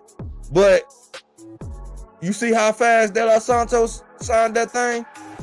We don't even know. He didn't even tell us he was underpaid. He just said, I want to run it back. You know what I'm saying? I ain't know he was going to fight like that. Give me some more. So them guys, I know it's Dominican, Puerto Rican. I know it's the difference, but them guys over that want to really, because I've been said, there's certain fighters that I said they only going to be in jeopardy when it's going to be somebody that's putting their family name on their back, their country on their back, something where they fighting more than just for that. They want to be in there with Trinidad and them. You know what I'm saying? They want to be in there with Felix Trinidad and them. They want to be up there with De La Hoya was. They want to be up there with Manny Pacquiao. They want to be remembered like Manny Pacquiao. They not worried about the wins and losses. They in the mess hall with their chest out. Matias already showed he willing to lose. Or can lose. Because he lost. But we don't put no energy behind them. We found all these reasons why these guys shouldn't. I don't even think he would ask for no astronomical number. That's why that number that he threw out, it's like, why? If you and Reed just got 1.5 and 1.5 and y'all did 35, well, like they know the business. You don't think Panda and them know the business? Oh no, because we don't. What we do realize is that man over there say that boxing is it's ancillary. It's one of his ancillary. It's not like he got multiple streams of income. Boxing is just one of them. So I don't even believe it would have been a make or break or end all be all. You like, how much could he possibly? But he won't even go to the meeting to figure it out. That's different energy. Because whenever you see Platypus Duck Bill, he say, I'm pulling up. That's been his whole thing. So you not pulling up no more. So in 2024, you not pulling up no more. You just going on other podcasts and just slandering like just building your reputation on slander. I thought it was going to cease in 2023, but it's still going on in 2024. Jesus Louise.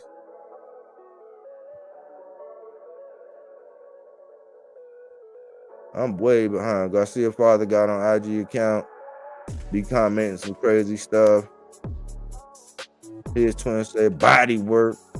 Once Matias' team start ducking guys, I'll call them out to say, yeah, like I'm like, you can't help it. Like me, like when my fighters, that's why when I be rocking with my fighters and I be along the line, I don't get none of the credit for actually promoting and helping or whatever. But then when they do something crazy and I be like, hold on, man, that's a little different now. Then I'm definitely, because I'm never saying the most popular things anyway. I'm saying what I see and what's really going on. People do not like the truth.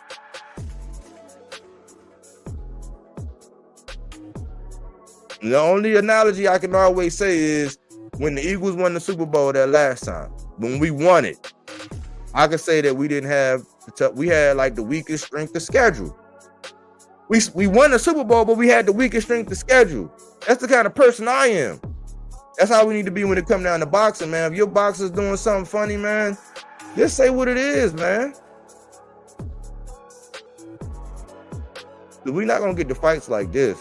There's too many sheep, echoing the wrong things and being content with people not fight. Well, I'm glad he didn't give him a shot. I'm glad he didn't. I'm like, what? Bubs, body work. I'm here. I appreciate you, Bubs. Supposedly Haney team sent an offer. This is coming from, or what really happened is Panda was trying to ask a little more than 400 because apparently that was what Bill wanted to give.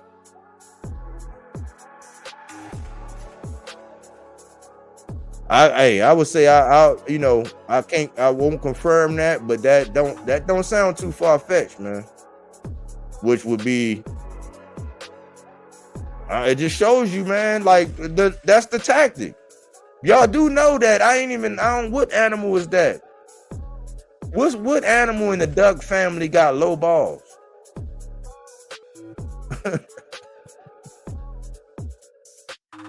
We got platypus, we got peacocks, we got Peking duck. Which one in the duck family, man, got the low hanging balls? Because the low ball offers, that's a strategy. That you talking about? That's your core strategy. And then when Shakur called that bluff, it's like, all right, then let me go over and see what they gonna say.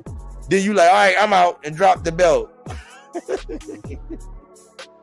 Remember during the pandemic when if you ever was delivering food in the pandemic, I know I used to go get some of that extra bread doing. I was like, people are paying for it. I was out there getting it. You know how people come out and grab the food and peek back in, like, drop that belt, was like, all right, I'm out. Like, you know what I'm saying? Like, it's like Shakur had the heebie-jeebies. Now Matias got the heebie-jeebies. Nobody want to touch him. That's why I call these guys the untouchables, aka the Boogeymen.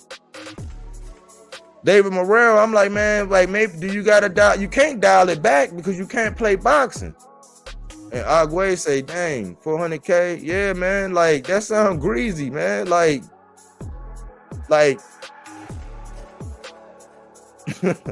for sure. With Sandor Martin is Devin's mandatory, so most likely that's gonna be his next fight. Adagway. JDL, yeah, bro.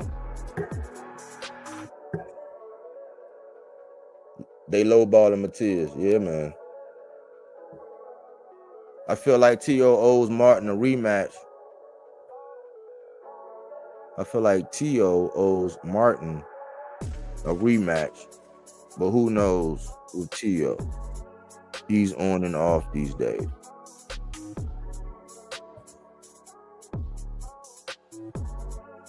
That might could happen. I would say Sandor would have a good case. I think that, man, T.O. is at a point to where, man, T.O., and don't say I'm hating, but if he's done everything that Devin has before Devin did, and his pay ain't right, I mean, when you got a resume like that, man, they do got to slide you some bread now. I think he's really, because I think he's done some more legacies. Like when you really look at it, when you strip away all of the controversial comments and stuff like that, what the family did and all that, because that's what we got to do. The people will screen that too. Acting like Angel Garcia wasn't out here saying some stuff. We know Bill be saying some stuff. Some of these fathers be saying some stuff. We just pick and choose, and we target certain people when they fathers say some stuff because that helps you go against them. But the man hadn't been getting paid, and I don't blame him for trying to at least get me up. Don't you ain't gotta break the bank, but get me even. You know what I'm saying? At least get me flush. Get me flush. Money wise, you know what I'm saying? So I kind of don't blame him for wanting a little bit of bread, not missing. He ain't missing no opportunities though. But I can't blame T.O. for wanting a little. See, T.O. he had a right to ask for a little. Like T.O. done did some things in the sport. You know what I'm saying? In all honesty, if we being honest. But I definitely want to see that Matias Haney fight. I do too. Like, I get tired of hearing about the Ferrari that can. Now, we seen that Ferrari up against that, I don't know, whatever Regis was that night. You know what I'm saying?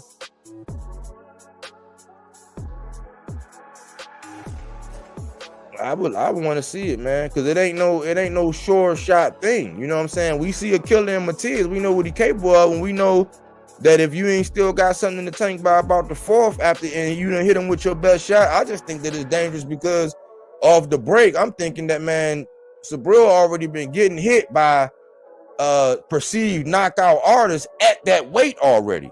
So Devin coming up and growing into it and not really being a puncher to start with, it could, you know what I'm saying? He could just, change it up. His feet could be just that good where he can pivot and move, but that's a lot of mental pressure. And like on Friday when he said, that dog grabbed my ass, like, yeah, like Matias, you know what I'm saying? He gonna have to show some grit. Bub said, yeah, it is. I don't know how IBF champ gets valued at 400K, but that's cool with Bill. I think Matias will make demands once he main events a pay-per-view. That's why I say it, because that's the whole thing. They make it messy, they'll even paint a picture. We don't know what the numbers was. We don't know what the money is. We shouldn't even be thinking about none of that. We just know that, okay, if we had a gander at that number, we would be like, oh, that's kind of low. I don't even think Matias and them are thinking they want to make that fight. And because Panda said, he said, just be reasonable. Like, we know what reasonable is. And when they did that low ball offer, y'all still got to give me the name of the duck with the low hanging balls, man. Because the low ball, we got to add that to the glossary of duckology.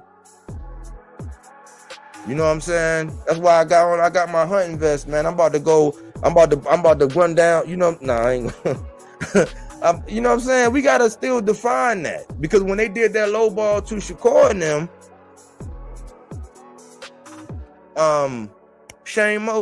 Sugar Shane Mosley came on and said, typically when somebody gives an offer like that, that means they don't want to fight. Don't argue with me. Since I never put on a pair of boxing gloves, since I never was all pro or golden gloves and all that kind of stuff, you know what I'm saying? Since I never done any of those things. Take that up with Sugar Shane. He said it. Sugar Shane said that when people do that, how they was doing it, when people send that kind of low ball offer for a fight like that, with two guys like that, champions, that means you don't really want to fight. That's Sugar Shane Mosley, a soldier. He got in there with Floyd, and you know what I'm saying, he probably might have had one of the best, most one of the biggest highlights when they showed one of the cracks in Floyd's defense when he, you know what I'm saying, when he cracked him. That's Sugar Shane. He said that. That means you don't want to fight. So when you include money or you start painting a jacket about something and some money and all that, like when you already put that jacket on it, that you don't want to fight. Subriel Matias is the librarian. I like that, the librarian.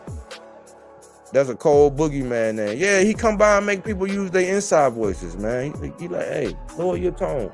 People over here trying to study and read and meditate. Lower your tone. So I come over here and start speaking with my hands. Lopez should go take Davis' spot in the Saudis' offers that they gave to Davis. Lopez versus Haney. See, when you start getting under that Bob umbrella and all that, like in the army, they used to say, take all commands from, like when you at the range, they'll say, take all commands from the tower. Like that means you don't move, you don't want to be caught with your gun not down range. You know what I'm saying? Keep your gun down range. Don't make no subtle move. Don't get up, don't stand up. Take all orders from the tower. The tower is Bob. You gotta take, so we can't say what T.O. We can't say. You know what I'm saying? It would be a good opportunity, but he got to clear it up with Bob. And Bob was talking good about the Sheik. It's just whether or not, you know what I'm saying, whether or not they can get that done behind closed doors business-wise, in my opinion. I think Haney beats Matias via decision. Matias ain't just a pressure fighter, but he is a bad man.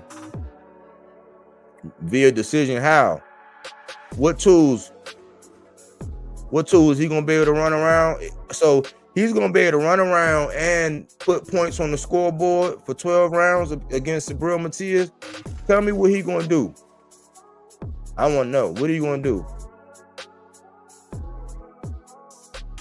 I think Haney beats Matias via decision. He's a press fighter, but a bad man. Read that one. Boost deserves a big name. Boost deserves a big name. And for the longest time, I say, like, I think, but see, it's two different things. And I think, man, people that might not think that I rock with Boost, I actually rock with Boost. I didn't want to be perceived as a Switch fan or I'm jumping fences. I always rock with Boost. I was originally an Earl fan, got known to Boost, never took away nothing from Boost. And I think I always give the same comparison about him and Haney, but I think it's by default. When you have all the advantages going in the ring until you go against somebody that you don't have all those advantages over, we don't know what you are. And I think it's a matter of two different things. Devin Haney has been match made that way. They have a plan. They handpick their opponents, play independent, go back and forth between this promotion, that promotional, slate deals, you know, slander, promote. They pick and choose. They pick and choose. Boots just hasn't had the opportunity. That's why I came out and said I'm no longer holding that against him. Whether Boots had all the advantages or not, it don't matter at this point. Boots just need to keep putting the body. Give me a body every 3 months, and I'm gonna keep, you know what I'm saying, like until that check, until I become absolutely must-see TV. Put me in there every 3 months. Put a body in there. I don't care if he get in there with sandals. You know what I'm saying? I don't care if he got on booty shorts. Get in there, knock his ass out every 3 months. Become must-see TV. Become must-see TV. Become wrestling in that sense, to where every 3 months, once a quarter, people know, once every quarter, people know they can come up and they're going to see Boots knock somebody's ass out.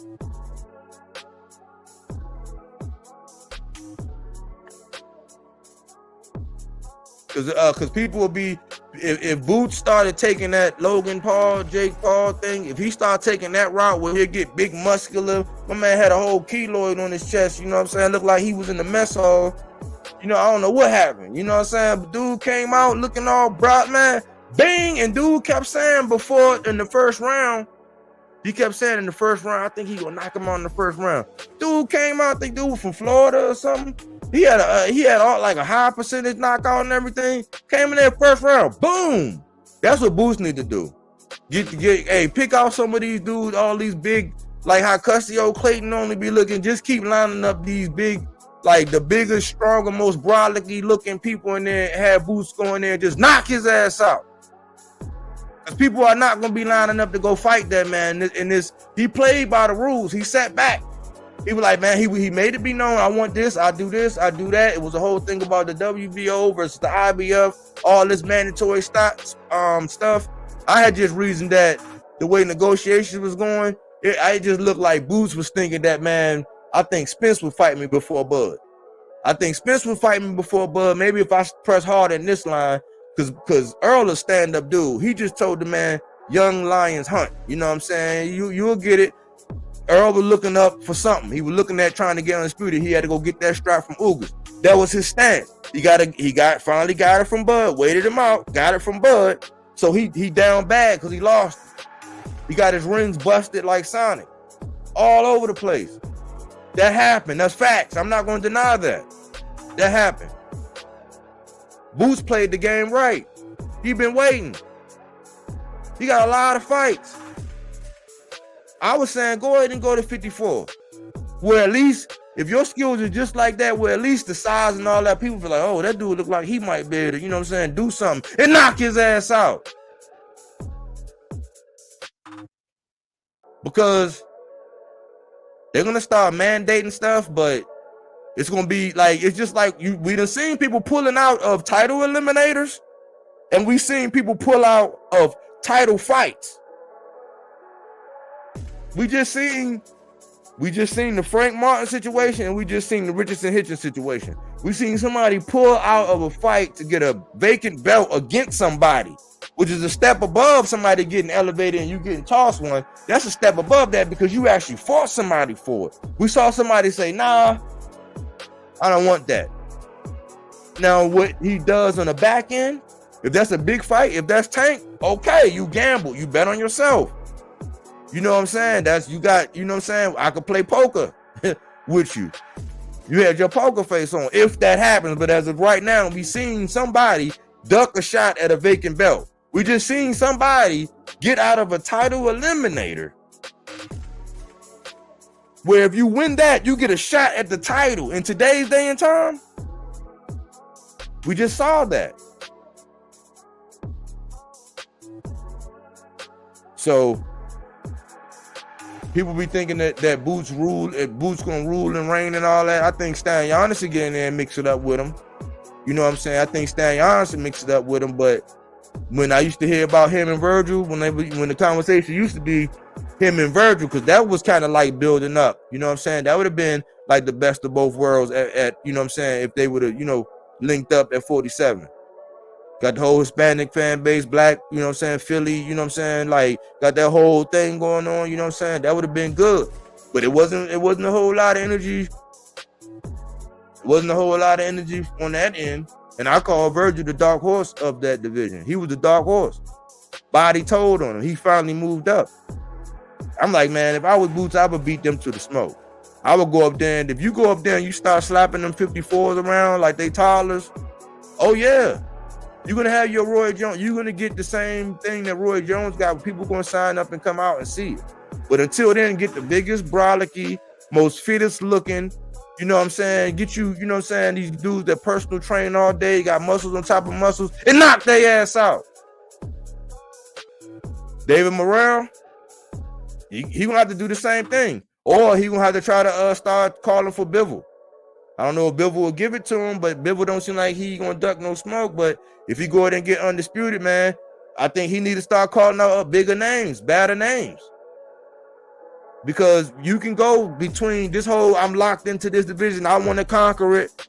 That can hurt you in some ways. When you stay and you try to do that and you're a real boogeyman, when you got real Sasquatch feet, when you shaving your legs once, you know what I'm saying, week because you got Sasquatch feet.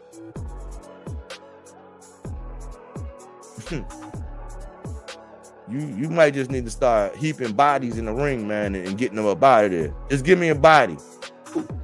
Give me a body every 3 months. Give me a body. That's just how I feel. You know what I'm saying? Those are the boogeyman right now. We need to be pushing these guys. We need to be saying, hey, man, let's get behind these guys, man. All this other prima donna stuff, and it's just crazy, man. When two fighters want to fight, they say if two fighters want to fight, they will fight. But there's a whole bunch of, I want to fight, yeah, I want to fight, I want to fight, yeah, I want this, I'll do this. I seen Michelle Rivera come out the other day and was like, I'll smash both of these prima donnas. I was like, dude, you just pop hot. And yeah, you did that to Lipiness, but we don't know what you got going on no more. And Frank Martin boxed your head off and dropped you. Like, stop it.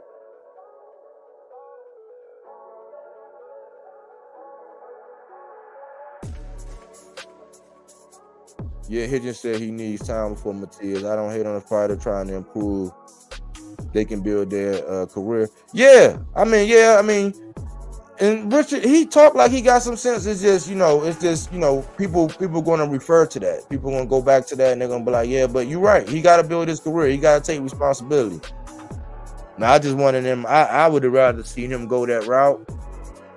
You know what I'm saying? At least get the eliminate out the way. I would have took Catterall down because Catterall is a bigger name than Lemons to me. So even if you don't go for that belt, if you beat Catterall, where would that put you in the ranking? You know what I'm saying? I would at least got that name. I would have got that name. You know what I'm saying? But I understand he want to do something else. Me either.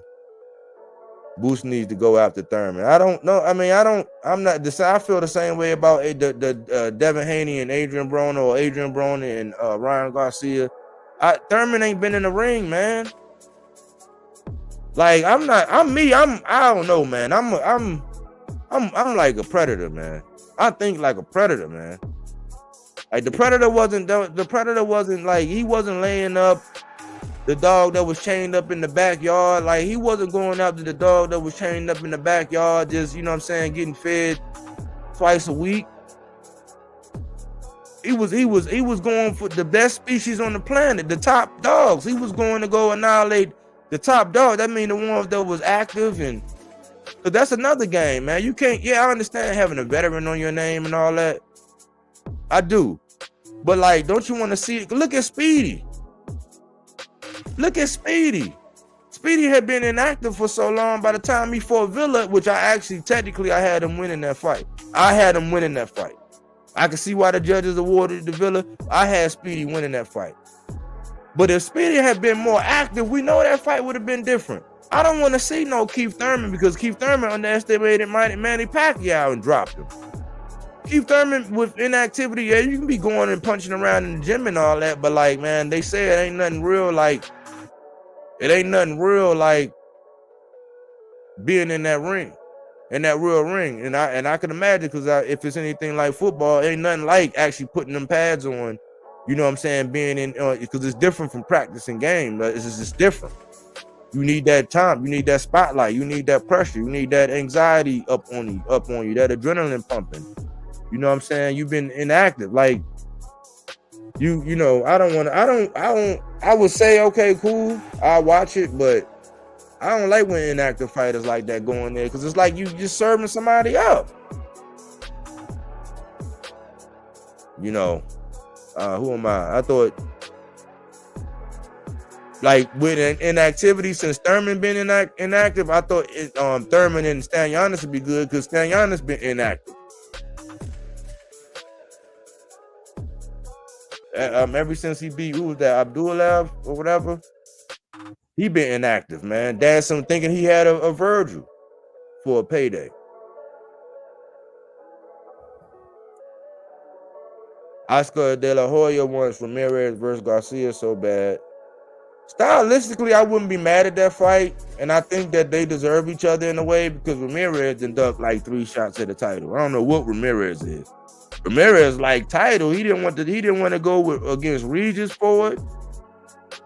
He done dug 2 other people for it. It's like he like title. Why? Like, no, man. I understand the whole getting married thing and all that. You know what I'm saying? Doing the nuptials, but this man done turned down more titles. So him and Ryan, they kind of deserve each other. Even though I think Ryan got a high ceiling, Ramirez could give him problems, but he, you know, that's been the whole game with Oscar. You know what I'm saying? They all try to do the in-house stuff.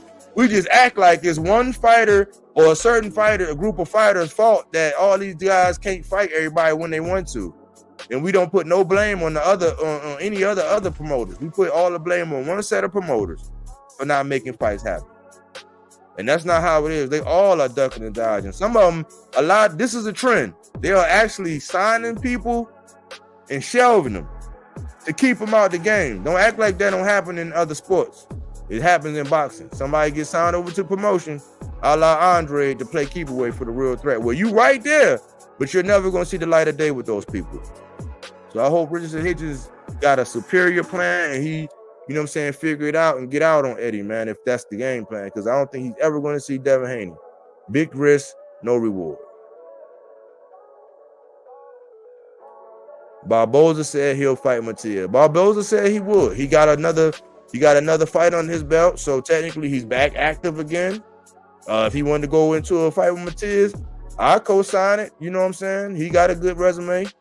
He got the, you know, he got the image. He got a little flavor. He talked that noise, you know what I'm saying? Skill for skill. I'll make a prediction when that fight get made. Yeah, Barboza has been vocal. Bubs, what's happening? That would be a good fight. I think Matias will stop him though. That's the way I'm leaning. Matias and Barboza are the 2 highest volume fighters at lightweight statistically. High volume. It's gonna be a high volume. So that fight is guaranteed to be action. Yep, guaranteed action. I think Barboza is a good fighter, and I like his style. He's technically sound. Yeah, I want to see him because I think he got some different gears, and that's what I want to see, man. When you can make certain adjustments, you know what I'm saying, and you know, that's the beauty of boxing, man. He might get in there and box, because it's different when you know. If I miss a step today, I'm gonna be frying fish tomorrow. You know what I'm saying? You're gonna be on your P's and Q's. You know what I'm saying? You know, you're at a job and they say, you got one more time. You on your P's and Q's. He already know, man.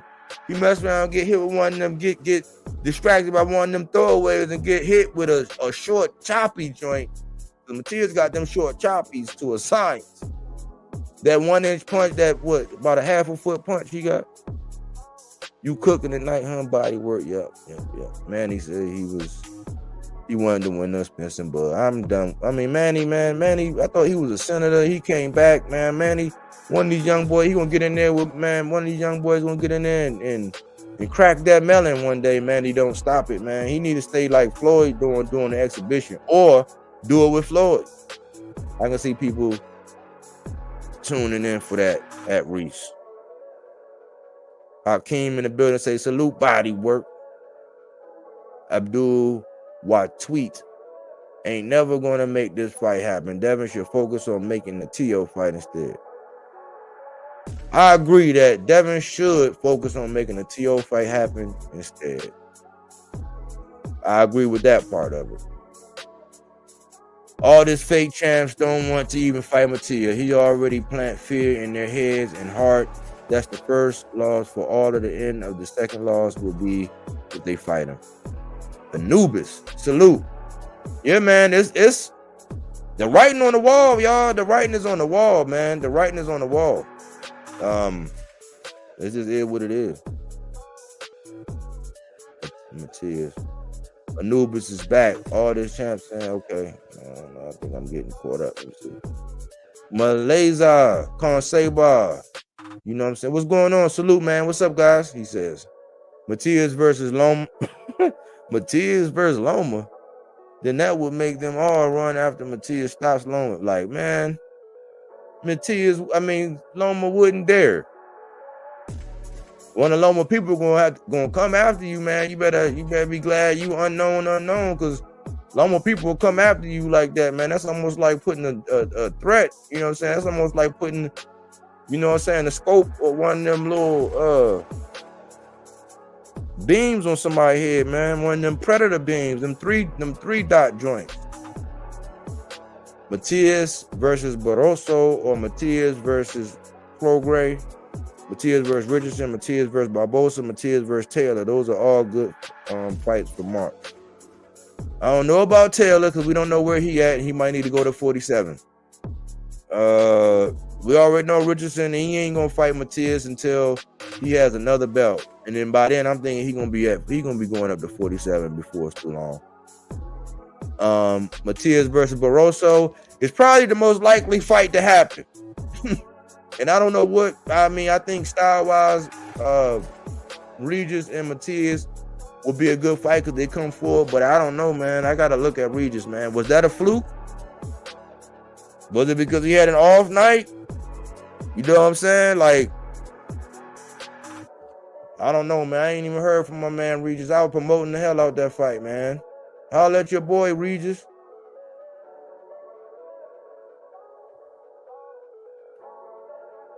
Matias' next fight would be a feed up, just to showcase Matias of PBC is smart. If they smart, they can give him a layup, I guess. You know, that's not my cup of tea. I think it ain't gotta be like the world beater, because we know he won the title, but it should be somebody that can help. It should be a different style. It should definitely be a pure boxer. The purest of boxers, the highest ranking purest of boxers out there. I think it should be Elvis Rodriguez. Maybe Matias versus Kambosos and put. Why are y'all saying Camp? That's different divisions, man. I guess you try, like you. I don't know, man. I got maybe one more time to read one more of them comments, man. It sounds like you might be trolling, man.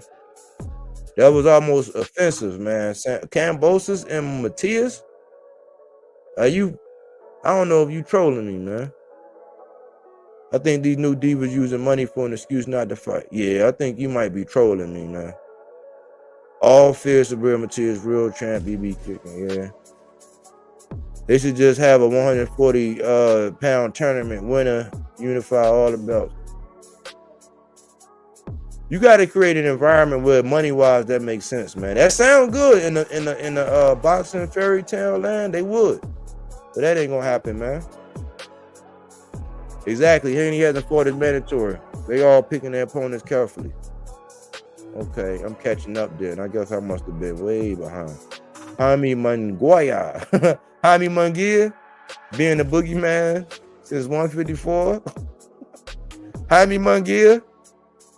You mean Andre's, I guess you could say that was his stepson for like a long time? Like, they are 4 belts. I want to see title defenses with #1 contenders. Absolutely. I think Mosley, Oscar, and Tito will have a field day with this new champ at welterweight. That's what I'm saying, man. Don't y'all miss that, though. Don't y'all miss. Cause we don't really know I know I was into the boxing. I was watching it, but I wasn't all into the politics. And plus, it was you didn't know as much information. So unless you was like in the net, in the know and really, or just really stand up on the media, whatever media was coming out, it was a lot slower. You didn't have access to the information. Like right now, in 1 second, the whole world can know that a deal has been struck. Like right, soon as somebody posted, boom, it's everywhere. Everybody know. We didn't know all of that. But them guys, man, we seen them guys get in there, and we knew that they was some good fighters, man. We saw some good fights. They was willing to get in there. Like, they wanted to, like, it's just like rap. It's just like rap. Remember, I grew up on Onyx. You know what I'm saying? I grew up listening to Onyx. You know what I'm saying? Then Wu-Tang. You know, it's just like rap. It's just like rap, man. Like, during that time, all these dudes wanted to sound different. They wanted this style in battle rap. Even battle rapping, you know what I'm saying? That's my like background, like doing stuff like that. You didn't, back in the day, they didn't want to sound or look like or act like nobody, but they wanted to see themselves up against each other. When you go back and you look at them Smack DVDs and them battle rap, when they was going at it, they wanted to like load it in them. Like when they was really going at it, they would really want to see each other. Like they was really They wanted to like know who was the best. You know how many times they talk about DMX and Jay-Z and all them being in the ciphers and doing all that? They wanted to actually like, they was going at it. It was a couple, yeah, we friends type stuff. Yeah, it was like, yeah, some kind of like we all in the same. But when the push came to shove and they had to get down, it was mano a mano, and they wanted to see who was the best. They didn't run from it. And if they took an L, they was coming right back. Now we trying to tell people who they can't have a rematch. I mean, I understand as a fan if me, because I was concerned, because I'm like, man, dang, I want to be able to see you at the weigh-in, man. Because I done seen fighters that didn't look right, and then they wind up performing just like they didn't look right. It has been happening more and more frequently now, but now they're robbing that part of it from us. Well, we can't even see that part to even know. So if you're trying to put a couple pennies out, you know what I'm saying? It's like you really, really, really gambling. You're not making a educated guess. You're really gambling now. Because now we're starting to look like, man, with the way the cards are, like when you look at that Rolly decision, when you look at that Daniel Dubois and Usyk, that the boy and Usyk decision, when you look at all of that, those was black eyes for the sport.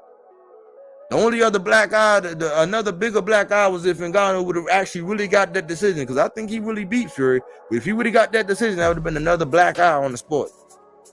Well, boxing has had some black eyes, and we can see that politically, they want this one right here to win. More than likely, if politically, like when Barroso, when that Rolly and Barroso stuff happened, and people were still out here talking about, oh man, belts. I said, look at the Rolly. The fact that he got an opportunity to fight for that belt, look at that for one. But then look at the decision. We clearly seen Barroso beating him. Barroso wouldn't have been that marketable. But they can't deny the man, because he came right back. They did right, gave him another shot, and now he right back at it. So either they got to fight, something got to happen, whatever. But that was a black eye on boxing. They had to fix that. They had to. And that older gentleman, man, that man got some cojones, man.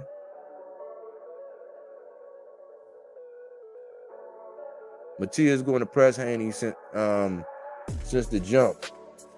Can Haney punch while running constantly? I doubt it. I think he going to be forced to fight. Yeah. See, I always say, man, see, it'll work. It'll work if Subriel Matias was just a puncher, but he wasn't a high volume puncher. That style could work, but since Devin Haney is so defensive, he got to remain defensive the whole time and get the points in. Otherwise, it's going to look like he running. I mean, so I want to see him solve that puzzle. I think that's a good fight. Both sides. I see both sides. It's like, well, if his feet are that good, he's that opportunistic, and this whole moving up thing really, you know what I'm saying, gave him his man strength, you know what I'm saying, or whatever.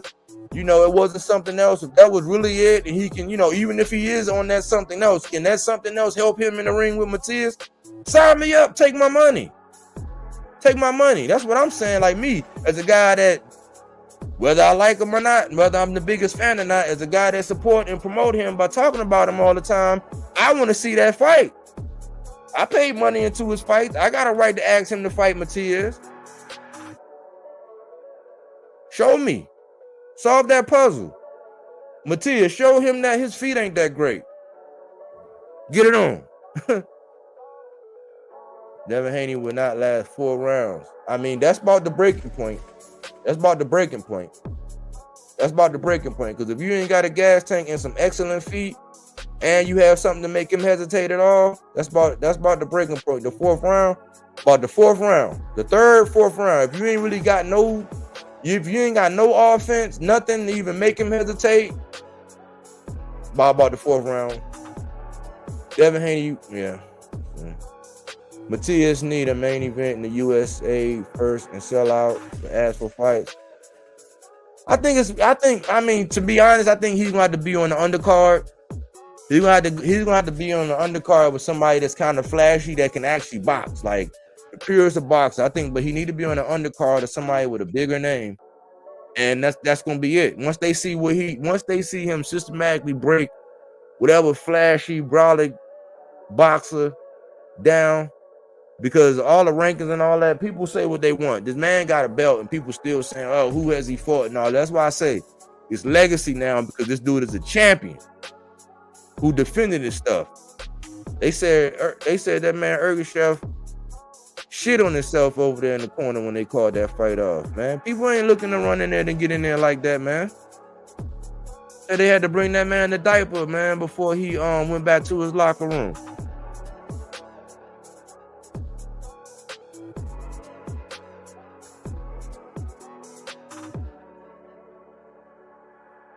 The reason I don't believe what Bill Haney says is because he was capping about talking to Subriel's promoter, and that they said they didn't want $4 million, and he repeated himself multiple times. Man, nobody ain't gonna arbitrarily, man. That's why I say, man, that's just a way of promoting, and we still talking about that. Remember, what we don't feed can't grow, man. But people still floating that stuff out there because some sheep been out here spreading that stuff, man. Boots versus Virgil Ortiz. I like that. I like that fight. They were trying to get Virgil Ortiz and Tim Tszyu, but I just think I want to see Bud versus Boots, man. I want to see that right now. Bill Haney is a puppet from Top Rank. He can't take decisions on fights. Top Rank or you know what I'm saying, the other side with Eddie and them. PR Boxing back in the building. What up, Body Work? What up, PR? Refusing the title opportunity. That's crazy. Jaime Munguia being avoided since 2017. Oh man, that's funny to me, boy. I was liking Jaime, man, but I seen some strange moves, shall I say. Munguia hasn't fought anyone. He almost lost to that old man. Yeah, he pulled it out. Munguia should fight. That's what I wanted to see. And I'm not, and to be honest, man, I don't know, man. I hope it don't rub you the wrong way, man. But I ain't that big on Berlanga, man. I'm not that big, man. I think there was some hypeage, but Berlanga and Munguia, perfect fight. Perfect fight. That would have answered a lot of questions about them guys. You know what I'm saying? That'll answer a lot of questions about them guys. I think if Berlanga could be real aggressive and be a little bit more accurate, he could definitely get Munguia out of there. But I think Munguia might be able to box just a little bit better. And they say that Munguia can box. Like in the amateurs, they say that man could box. But, I don't know, man. But I would have loved to see that fight. But it's a dude named Diego Pacheco. I was about to do a video called The Law Firm, Hitchens and Pacheco, because they got an event coming up. But Diego Pacheco, man, I think if they keep, I don't know how much more developing, but another fight or two, that dude is a real problem, man. You talking about pure boxing? He give me hope. He give me hope. I think that dude is focused. All you gotta do is stay focused and keep growing. But Diego Pacheco, he's one of my boxers to watch. Watch out for that man. That dude is just a bad man. He gotta, I don't know if he put a creme de la creme like the David Morrells in them. I'm not sure just yet. You know what I'm saying? I'm not sure about that, but he give, like in the next 2, I would say 2 to 3 years. I mean, he's on the verge right now. He on the verge right now, but like in the next 2 years, everybody gonna be talking about him if he keep this pace and he keep developing the way he is. I think that 168 he give us hope. Maybe it could be him and Morrell. He keep developing like that because he's developing a certain skill set and he nice. Do body work. Yeah, Zay's coming up quick. Zayas. I still don't know what he is. I want to see him match tough too. Tossing to Jamel. Zayas need to fight kid his same age and hunger. LOL from unknown. I believe in the best fighting the best. Nah, he ready for the top dogs. Yeah, Zayas fighting past due fighters. Yeah, I'm like, they need to But everybody be talking about people taking the training wheels off. If you are who you say you are, a superstar, then have no fear. Like, you know what I'm saying? Let's keep the energy for everybody. Let's keep the same energy for everybody. You know what I'm saying? Like, let's keep it for everybody. If we were all a little bit more in unison, man, we might be able to use our voices and our energy, man, and even our dollars to really push the needle somewhere, man. We just want to debate about it. We want one person say, "Oh man, we don't need to see that." Other person say, "Oh man, what has he done?" It's like, and we all missing out on the fight, but we about ready to smoke each other because we done debated about the shit like 1,000 times already. We want to see it, but if we got in cohesion and start being, you know what I'm saying, start speaking in unison about who we should see and when we should see it and when we want, and it all makes sense, then we would get the fights. But he destroying them. He needs a challenge. Hey, people sleeping on Xander's ass. That boy barely 21. You can tell where his career is going. He stay in the gym type. He can really fight. You can see it translate from the gym fight night. Yeah, I mean, I think he's coming along. I just don't, I don't know what he is, but I think they still develop. I think he need a couple different styles. A couple more.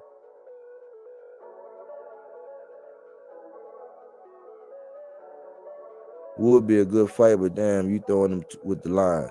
Like, yeah, I mean, I don't think I'm really trying. I'm way behind, I think. Let me see. Facts. Xander's a gym rat.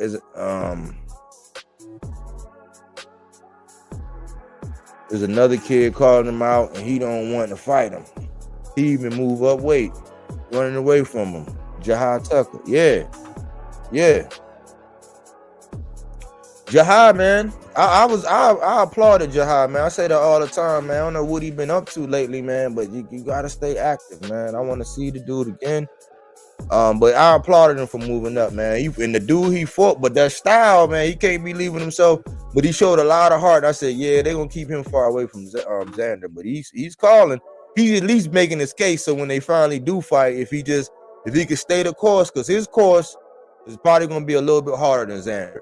If we want to take politics and who they got their eyes set and who they're going to promote, we're going to say that traditionally it would look as if Jahai's path is going to be a little more arduous than Xander's. You know what I'm saying? Because I think, he's a tough out, and then they got people that they appealing to. Xander has a large body. He'll be fighting at 160. Yeah, that's what I was saying.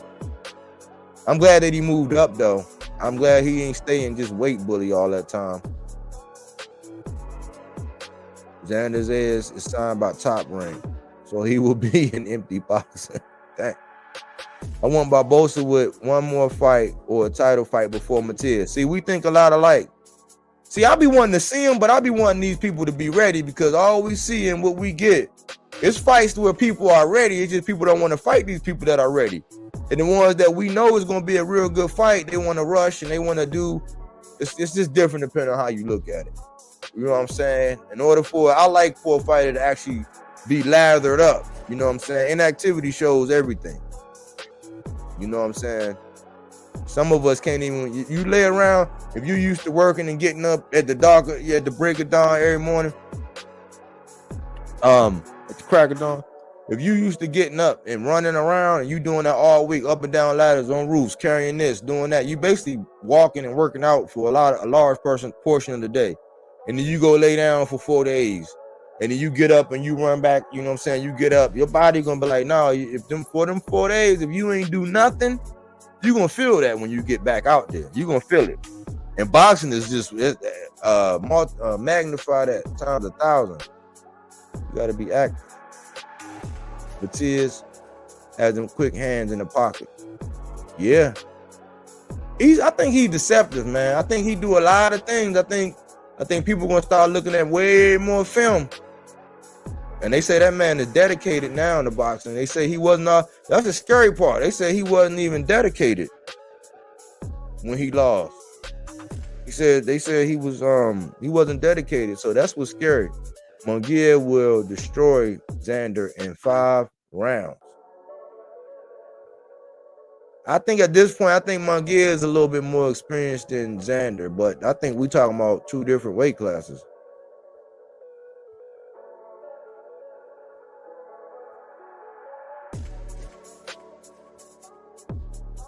If my memory serves me right, we talking about 2 different weight classes, homie. Munguia would destroy. Munguia would get outboxed. That old Ukrainian had Munguia counting stars. Matias had quick hands anywhere he throw them. LOL. Subscribe and click the bell and like the video. Thank you, man. Thanks, PR Boxing, man. Thanks for the push, homie. I appreciate everybody who came out, man, and listening, man. I was gonna put that link out. LO, I'm not trolling. What's up, body work? GM, what's up? Devin Haney is waiting to see if Jermaine Ortiz beats Tio to see if he can take another easy route fight. Well, you know, what it'll show you is whichever one of these up-and-coming fights you see Bill Haney at, that's what they like to do. They like to go scout. Whatever fight you go see Bill Haney at, that's who they looking at. Facts. Barroso got robbed. I must be way behind. Am I way behind? Haney versus Matias would be De La Hoya versus Trinidad. The history will repeat again. Oh, I am a little ways behind. Kokui, my boy wants to fight Zayas. Salute, Kokui. Anubis say bodywork putting that truth out. Let's go. I appreciate it, man. It ain't hard, man. That's one thing about the truth, man. If it happened and you say it, as long as you ain't just being negative and contrived with it, you know what I'm saying? It's the truth is the truth, man. You ain't got to change. You ain't got to worry about. I don't got to worry about the sport of boxing changing. As long as I be truthful the whole time, ain't nothing to switch up about. And I got videos. That's why every now and again I'll pull one of my old ones up and remix it and tell you what I was saying back then. And anybody who know my channel, man, when you be seeing some of those images and all that, they got dates on them. If you go back to that date, you will see a video from what I was saying back then. You can see if I changed up, if I switched up at all. You can see if I flip-flop. You're not going to catch me. You're not going to see it. Lemos will dispute the mandatory for the IBF. Looks like the winner of Lemos and his opponent will be Subriel opponent. Looks like the winner of Lemos and Hitchens will be Subriel's opponent. I don't know, man. I think Hitchens decided to go a different way. I think he don't want to fight. What he's saying is he don't want to fight Matias until he get another belt, so he don't have to go through that. He said that before, and that's my guy. I'm not giving him a pass. If somebody say, "Hey, that's a duck," I can't argue. I can't argue with it. But I don't take that just because somebody called him a duck in that manner. I don't take that personally. It's like we know what Hitchens is trying to do, so that don't take away from the kind of boxer he is. He just got a path. I just hope Eddie don't do that to my man. You know what I'm saying? Don't pull an Andre on him, Eddie. At least let him get Devin, man. Cause, you know what I'm saying? Because we seen what happened when he was over there on the TMT. You know what I'm saying? He got some development over there though. He fought some names over there. He got Argenis Mendez. He got I think he got Malik Hawkins too, who shared the ring with Subriel. He got a couple guys over there. So he got some good development. They developed him. But he didn't really blow the way I thought he probably could have. Eddie, don't do that to him, man. Let him have Devin, man. Let him have Devin eventually. If you go out here and stop Lemos, let him have Devin.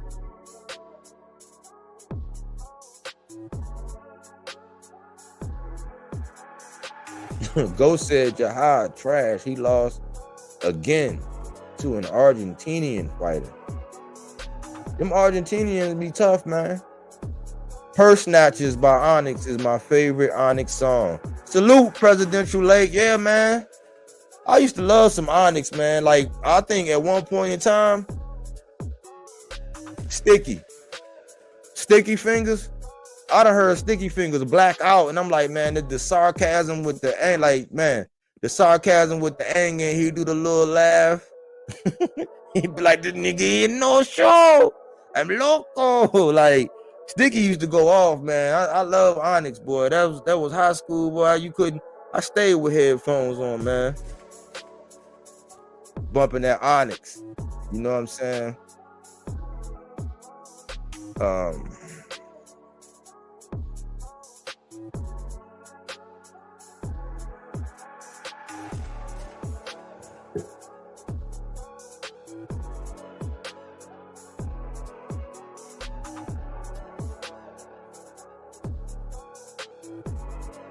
If anybody out there,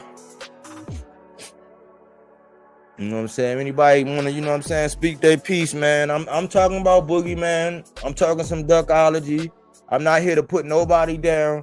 What I want to do is I want to point out facts that these guys are boogeymen of some sorts, and we need to put more energy into them instead of all the fairy tale stuff about these other guys. Because I last year I said, man, look, man, I'm gonna start putting all my energy into when I find out and I realize the two fighters really want to fight, I'm promoting them. Like when I seen De La Santos, when I seen how he was pursuing Shakur, I said, oh, they really want to fight. Now, you know what I'm saying? It was we got to see it. It was I would say it was anticlimactic because of the buildup and what kind of fight I thought that was going to be. But I want to see it again. You know what I'm saying? So I started putting energy into fighters that want to fight each other. Like when I can tell they want to fight each other, I'm doing videos about them because they want to fight. And the way Regis and I think the promotion with Regis and Devin, I thought that was excellent promotion. You know what I'm saying? I thought that was excellent promotion. And I thought that they really, really wanted to fight each other. It turns out it looked like Devin wanted to fight Regis a little bit more. I don't know. Ghost.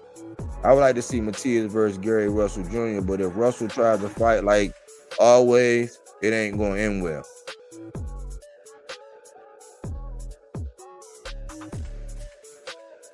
What you think about Gary Russell and Matias? That's a fight for the ages, man.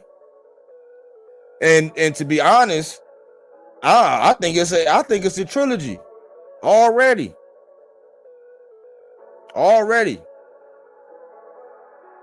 I wish it was a way that they could sign up and it's like, all right, we about to play best 2 out of 3. I wish they could do that, but then you would really have people acting, and then it could really be fixed. But I think that's a fight that we're gonna want to see like 3 times. You know what I'm saying? It's certain styles that when they get in there, you don't know what's gonna happen, how it's gonna go down. But I think that fight, because I think it's a level of sophistication in what Matias is doing, and people thinking that he just barbaric. It's just that he got a little bit of that. I gotta feel what you're giving me to see if it's going, to see how I'm gonna come at you or how relentless I can be. Because if you really ain't got nothing to come to a point in time where he just gonna put his hands down, I don't ever see a world in which Gary Antoine Russell ain't gonna have nothing to kind of make Subriel be a little bit hesitant. The whole thing is, I would say it would have to depend on the mistakes that Gary Antoine make. You know what I'm saying? But I would love to see that style because I haven't seen anybody deal with that kind of pressure that they both put on pressure. But Gary Antoine, I think his lateral movement, how he maintains that same distance, it's almost like if you running side by side in front of a fence, he can maintain that same resistance wherever you go. It's a smothering style. So if you don't got nothing, like if you ain't doing no body work, you definitely can't beat him. We know Matias do body work. We know that they're taught body work. You know what I'm saying? The Russells, they are taught body work. He's a southpaw, a skilled southpaw. I would just think about, like, I don't know how he was perceived coming in or trying to get in against Matias, but I don't think he might not even have to like come and get in. Matias is the type that's going to try to come to you, you know what I'm saying, and get his off. He might take a few to land his or start, you know what I'm saying, dropping them choppies. And I think that's a classic fight. Like right now on paper, it looked very competitive. You know what I'm saying? Like, you know who will win in that fight? You know who I got? The fans. the fans would win in that one. I got Ennis, Matias, Subriel, Benavidez as the outlaws in their respective divisions. The outlaws. Benavidez grew on me, but I think Bivol. I think I got Bivol in that Subriel, dog. I think I got Bivol, dog. Bivol was a cool man. I call him the Matador, man. Bivol can box. Bivol can box. I think Matias stops T.O. His power doesn't seem to have moved up to 140, and he looks bad against a non-puncher like Sandor, and his face looks swollen in the first 4 rounds. Well, I don't take away. Sandor can box. Sandor Martin can box. And I don't know, man, because it's different when T.O. get up for fights, and the kind of when he get up for a fight, T.O. got different layers too. He used to be slick boxer Gordo, but you know what I'm saying? He kind of got away from that. Might have fell in love with his power, but Matias has 100 amateur fights. A lot of Haney Teofimo think Matias is mindless slugger, but Matias has a lot of ring IQ, and I can't wait till these fights get made so Matias can show this IQ. Oh, it's already been shown. It's already been shown, and that's another reason why, because I think a lot of people were saying, man, this guy did that, so they went back and they started looking at film. So I think people are already they looking at film. It's a sophistication, just like David Benavidez. It's a sophistication to what they do. It just don't look like it, because they'll take a couple punches. You might catch him, so it don't look like it's any calculation in it, but it is a high level. Russell was nice. Barbosa, I respect. I respect Barbosa too. I like how he handled himself. Ghost, I also think it's weird. I think it's weird. People think Matias don't got skills, but last I checked, he got lefties out of there a lot. Yeah, he got at least I counted 8 southpaws.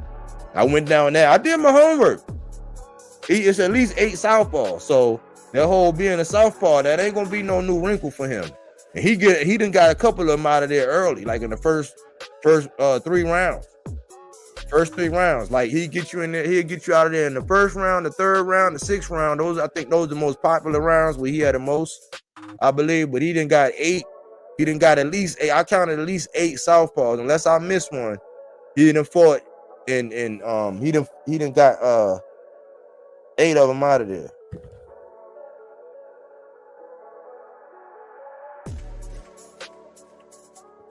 I think it would have also been a great fight. Morrell is an outlaw. Yeah, hey, David Morrell. I call him El Sicario. You know what I'm saying? He's a certified hitman. Like, that's El Sicario. Like, you can send him, you know what I'm saying? Like, he ain't just a regular hitman. You can send that man across the border. You know what I'm saying? He gonna lay something down and then, you know what I'm saying, come back. Like, he's El Sicario. That's what I call him in my boxes to watch, man. Morrell don't have enough fights. That's what they saying, man. A lot of people say that, man. He don't have enough, you know. But Bill was great. I like him. He's a boxer puncher.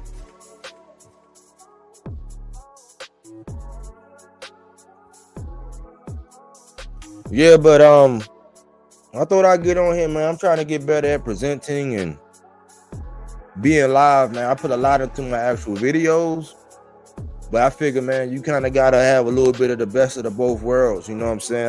I don't think I really want to be like time stamped. I kind of like the ability to be sporadic. You know what I'm saying? Because I don't really want to be predictable, and I kind of want to create that excitement. But you know, I appreciate everybody who come in and support, man. It means a lot to a growing channel, man. Sometimes it be some of the things that, you know, people who watch the content and all that, because when you be talking like I be talking and speaking about the stuff I be talking about, man, it ain't gonna get a lot of likes, clicks, and views. You know what I'm saying? You just gotta be about that truth. You know what I'm saying? Like, you just gotta be about, like, and I might have errors. I know sometimes when I be so passionate and talking, I might flip this name with that name. You know what I'm saying? I am a perfectionist, but I don't claim to be perfect. It's a difference. You know what I'm saying? So, and I could learn, you know what I'm saying? So I'm not one of the people that got all the answers and thinking that I know everything.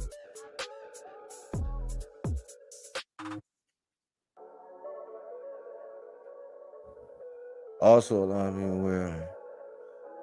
a lot of people need to be aware of how many people have quit in total against Matias. It's like 9 pro fighters. That's just crazy as yeah. I think it mess your head up, man. I think it messed your head up, and I think this was on full display, because I'm gonna tell you something.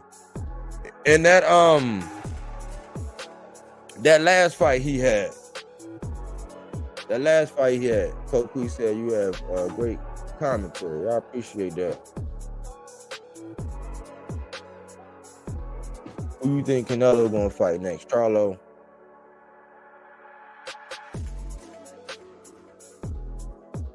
Yeah, let me this is something here. My first time here,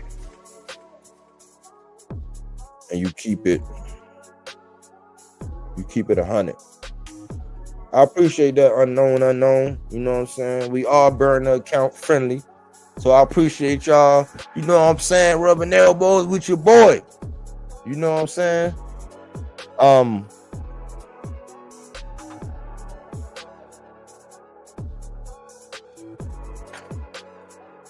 Oh, yeah, this is what I was getting at. I lost my train of thought for a second. I've got to go back to what Ghost said. Let me put that back up here. What Ghost said. Ghost said also a lot of people need to be aware how many people have quit in total against Matias. It's like 9 pro fighters. That's just crazy as yeah. When you spoke about that,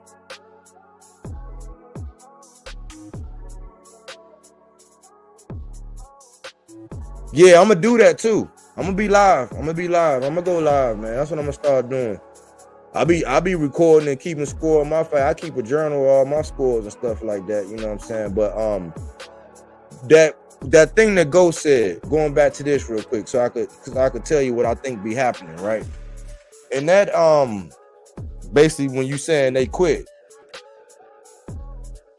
in that fight with that last fight with Ergashev, I ain't gonna lie, at first, because when I was seeing him, I said, man, he got that little thing where he keep, you know, he like to keep that arm out. He be pretty much pinning, and you can't really keep that arm out. And I said that's a bad habit. And the first thing I said is I don't know how long I wonder if the ref gonna let him do that, because I saw a lot of his fights where he was actually doing that. You know what I'm saying? He was actually keeping that out. And I said I don't know if they're gonna let him do that. But the way he was getting his offense off, I was a little nervous. At the beginning. It's just like that other dude. What's that, Puelo? It's just like Puelo. I thought I was a little bit more nervous. But for a fighter, because over there, like if you look at what that dude Ergashev was doing to people in that manner, and how he was hitting them, and how like for him, like him being able to do that to somebody else. When he's hitting that man with that many punches, that hard, with those combinations, he's going to his 3rd and 4th best combinations. He's digging to the body. He's doing everything, and that man ain't going nowhere. Like he's like a Terminator. You know what I'm saying? He like Jason. You know, you see Jason and he grabs somebody and he just slide him up the wall, like, you know what I'm saying? He lifting up a can of Pringles. You know what I'm saying? Like when somebody stand there, you know what I'm saying? They grab you by your neck and they lift you up by the foot off the ground like they holding onto a can of Pringles.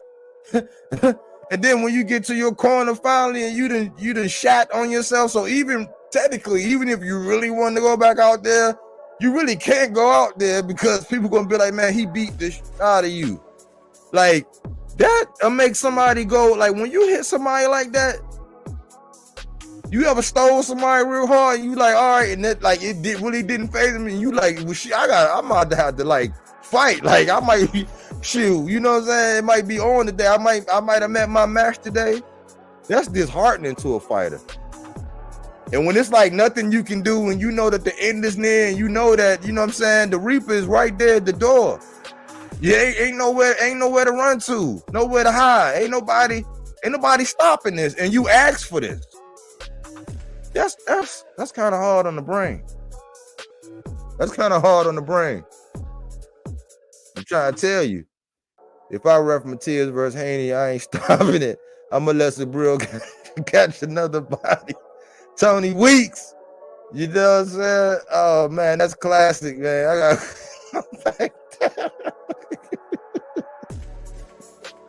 I wish I could super chat you for that.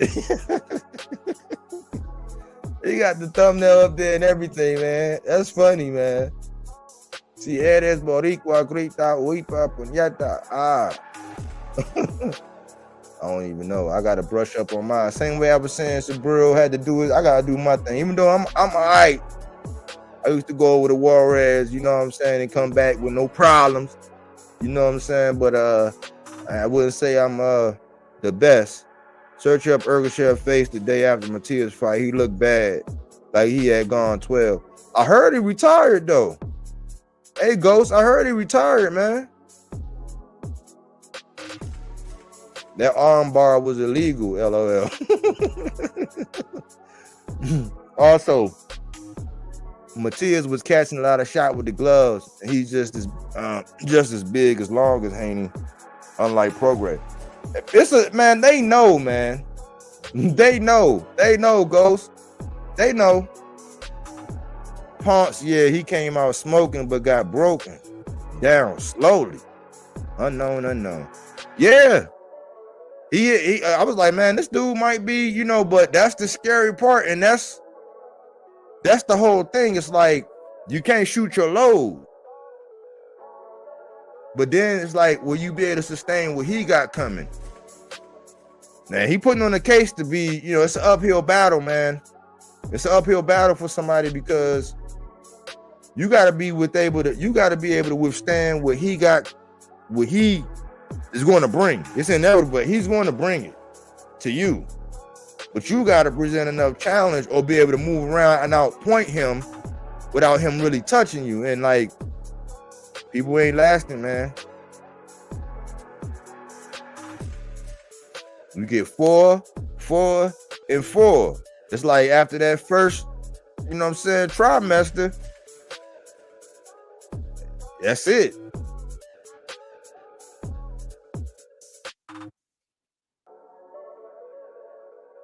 You know what I'm saying? So you got to be able to weather that storm. And if you can't,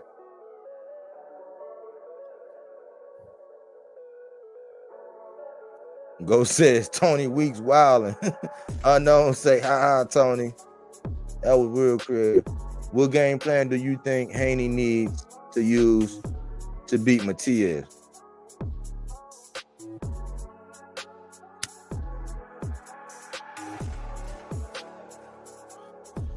If I had to design a game plan, I would be trying to. It would be the distance game. I would play the distance game, and I would try to check hook him, and I would have to make him pivot, because the real success I had, and I know it was only a snapshot, but I keep going back to it. You know what I'm saying? I keep going back to the lab and looking at some of his fights and stuff. But the one of the things I seen done was by Malik Hawkins. I know it was a flash in the pan, but the way he pivoted, and soon as Matias stepped forward, he met him at the front door. You got to meet Matias right at the front door and pivot out. Meet him at the front door, and if you know what I'm saying, if he don't expect that, then dig to the body. Like, you got to meet him and make him pivot. That would be like the basis of it all. I would try to do that all night. But like all that movement, and he's going to go to your body. He's going to go to your body, and you know his arms. Is Devin a 71 inch or 70? I think they both 71. They got Subriel listed at 71, even though his arms might be a little longer than that. And I think that might be deceptive too. I think his arms, you look at him, he look kind of thin, but when you actually look at him, he actually got some, his arms are kind of big. It's just a boxer like that. I don't see, and this is my honest opinion. I don't see how Devin Haney can win that fight without making himself vulnerable offensively. I don't see him being able to outpoint Subriel Matias. And I think that it hasn't been to his benefit that Devin has had all those advantages, because the minute somebody have a few of those advantages over him, it's going to show up big time. It's going to show up big time. Assuming he can't hurt Matias, he got to run. Exactly. Did you know Ergashev texted Matias to say goodbye to his wife and kids because he wasn't going to see them again? What? Wow.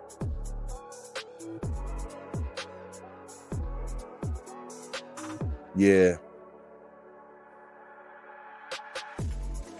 Yeah, he's a tragedy to me. It looks like he lets you get off to see if you can hurt him, and if you don't, he will walk you down. Yeah. Yeah, like when he did that to Ergashev, I was like, but Puelo, that dude, and I mean, I can say he buckled him a couple times. I was kind of nervous. Now, I don't want Subriel to fight his whole career like that. I don't want him to fight his whole career like that. It's working for him, but he can take that punishment. But I don't know for the long haul if he should be taking that kind of punishment. But he will do that, and I think that's mentally zapping. You hit somebody with your best shot or your best combination over and over again, and he just like, did you just touch me? Devin is 72, maybe 71. Ain't it crazy? Devin big ass has 1 KO in the US. Dang. Just remember Matias. He don't just got a tank. I think he got the whole gas station with him, and he will pass 15 rounds. Yes, that's the scary thing. You gonna get tired. He ain't. He just gonna keep coming. So I think you got to go to his body. You got to pivot and make him walk forward. And then the best thing I seen was meeting him you got to meet him at the front door, pivot. You got to check hook, and off the pivot, as soon as you get set, hit him, stab him, and move. I mean, you kind of got to, you're going to have to box. Like, you're going to have to stick and move all night. Like, you're going to have to stick and move all night. And you got to show excellent defense, because while you sticking and moving, you got to be avoiding his and doing everything. Like, man, it's unless, like, you got a style like Gary. Gary, that's different, because Gary, he ain't going to be doing all that moving. And you got, and with Gary, Antoine Russell, you got to be concerned with what's coming back. Gary Russell got 1-punch concussive knockout power. Yeah, he can get the job done too. You know what I'm saying? But he get to ripping off his combinations. That's why I say that's a war. That's the fight I would pay 2 times over to see that fight. Really, he only got 1 KO. If Matias walked forward with his hands down like he did versus Malik, Devin better jab out of him. It ain't gonna be enough power, cuz. Think about it. He's used to walking in the jabs where you know how Devin is just coming up. He's already been walking in the jabs where people been shrinking down to get down there already. To get down to 40. He's already been walking into jabs by people that was at that weight or higher coming down. He's already been walking in them kind of jabs. And I'm sorry, but power, man, it ain't something you can just get in the Cracker Jack box. You know what I'm saying? You can't just get on Amazon and be like, hey, I'm about to fight Matias, man. Let me get some of that power. It don't work like that. You know what I'm saying? If it could, shit, Devin have a pallet of that shit at home. He'll be sipping on it. He'll be sipping on it right now. That's another thing. He like Leatherface. The crazy part is Matias' face don't even look damaged after them shots. His face can take it. He like Leatherface. That's what I'm saying. Like, that's why I think we done answered our own question, man. We just gotta kind of let that man be who he gonna be and hope that his team can get a body in there, man, with him. But then all them guys that Matias beat, they did not try. That Matias cut the ring and got to them.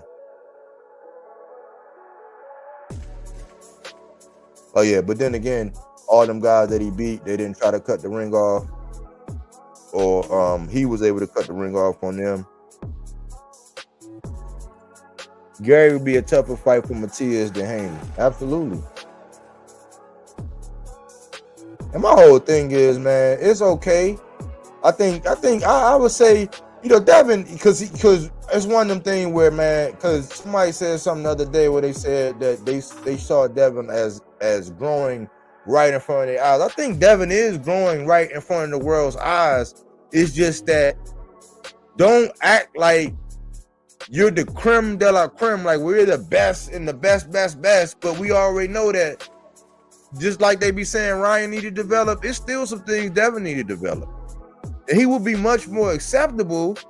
I ain't gonna say if he was humble, because humble means have a low value of one's self-worth. I'm not saying do that. I'm saying stop being so overinflated. Like, stop being so overinflated. If you wasn't as inflated, then we could buy that. You know what I'm saying? We would buy it. We'd be like, yeah, you guys, yeah, you still, it's still some flies in the ointment. Yeah, because you always had the advantages, so we don't really know. So even if you have to fight somebody that's not like up here, but they actually have some of the advantages over you, and they're your side, they're closer to where you are, then we can gauge you. And you can work out those kinks. But now you up against it because you done said you was Godzilla and King Kong all wrapped up in one. And it's like, all right then, go see Subriel, the librarian, who turned a peacock into a church mouse.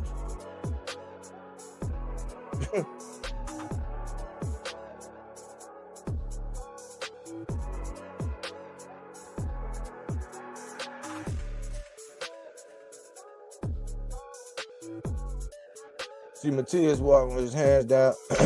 Matias walked with his hands down, but he moved out the way when Malik jabbed. They counted him all night. He has defense, and Matias throw the jab coming upward with power and speed. Yeah. He got technique, man. I hope people don't think that he just a barbarian or he just be in there playing rock'em sock'em. It's like the same thing I learned, like I keep saying about David Benavidez as well. When Matias fought Dadashev, RIP, he was boxing beautiful, but Matias cut the ring, and we all know what happened. RIP. Yeah, RIP. RIP, man. For a pure boxer with no KO power, Devin's defense is low-key trash. That's why I say people be saying he don't get hit. Everybody was saying, oh, he's master class. I'm like, well, in the sweet science of hitting don't get hit, that man be getting hit. And he had a habit of holding where they actually pulled out a counter on him. I ain't never seen them. You could say it's hate, but what would make them even go to that to where they felt like they needed to actually hold it? Because it was really a problem. Yeah, Buddy is a good coach. Dadashev has skills, talent, and heart. Yeah, man. That's why people can't play boxing, man. But people can't play boxing, man. And we got to take boxing serious, man. He was boxing beautifully. You could be at the top of your game and somebody could just be that better. And I mean, we talking about getting hit in the head. It's really not normal, guys. I know it's our first instinct when we get into something out in the streets. Even like I always say, like two little toddlers get at it, like they fighting over some chips or something, and the little baby just like it's our primal nature. But like, we ain't supposed to be getting hit in the head all day, every day. We're not. So, you know, you only get a short window, man, when you can be great. And it's only a short period of time when you're it. You know what I'm saying? And then all of a sudden you're not. And in some of these guys' time, yeah, it goes. That's what I would say.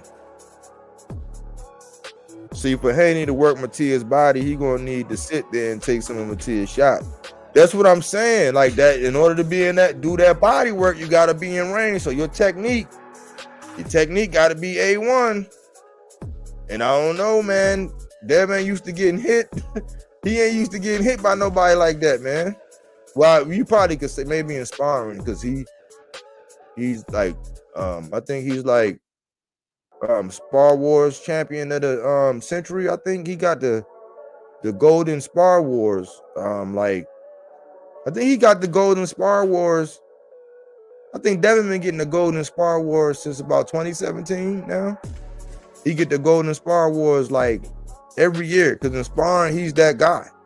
He spanks everybody to sleep in sparring, like every year, perennially. Devin has to stop depending on his athleticism for when he goes to the body. Devin throws a right cross to the body and trusts himself to go back to neutral. He get caught with the left hook when he does this. He got some habits I think people are seeing. He got some skills.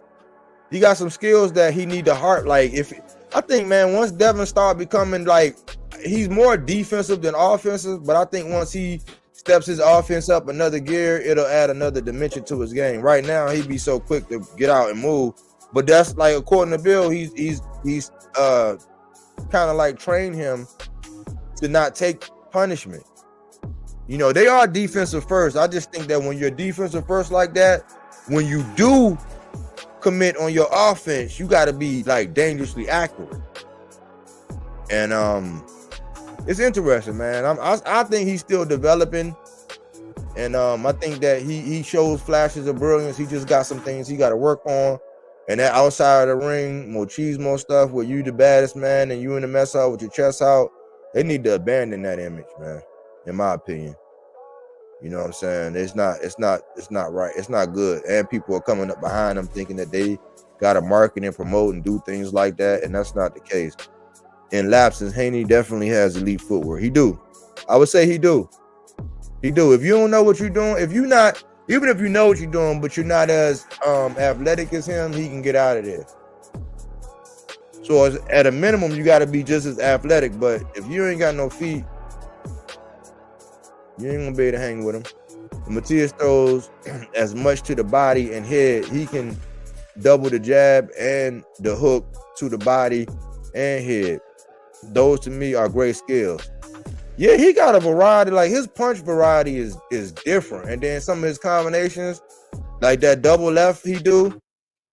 Imagine you keep tapping somebody, you tap somebody with the left and you just short range punching, you just jugging them like a little brick, a little baby brick. And then when you double it up, he do that. And then his right hand is deceptive and he got throwaway punches. The commission boxing should be like the old days. Okay, the boxing commission should be like the old days. These boxers nowadays do and fight whoever they want. Okay, so these boxers today, they fight whoever they want, whenever they want. If a boxer gets called out, they should honor. Yeah, like if it makes sense. Like we already know that, like we already know it's some cases where they were saying like they always go back to that they value certain call-outs. Long story short, they value certain call-outs. But if the fight makes sense, it's not just somebody on the block, like somebody just got out the amateurs, like in their third fight, and they calling, Devin out. Like that's outrageous. But when it makes sense, we already know. Unknown. Subriel the librarian Matias. Yeah, that's what he is, man. If Haney can avoid clinching Matias, he can UD him.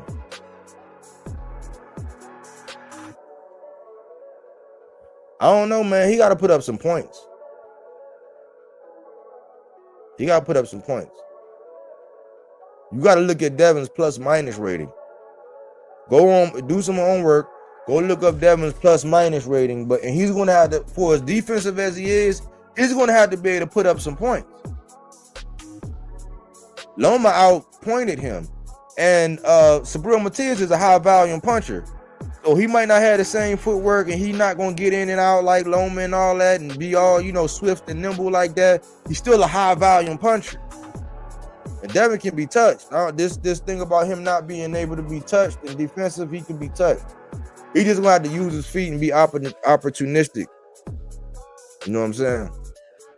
That's why I know Regis was really just washed. Man, yeah, it's possible. Devin need to put on his roller skates. He's gonna have to skate. This is actually a great conversation between a chat, and that's crazy as yeah.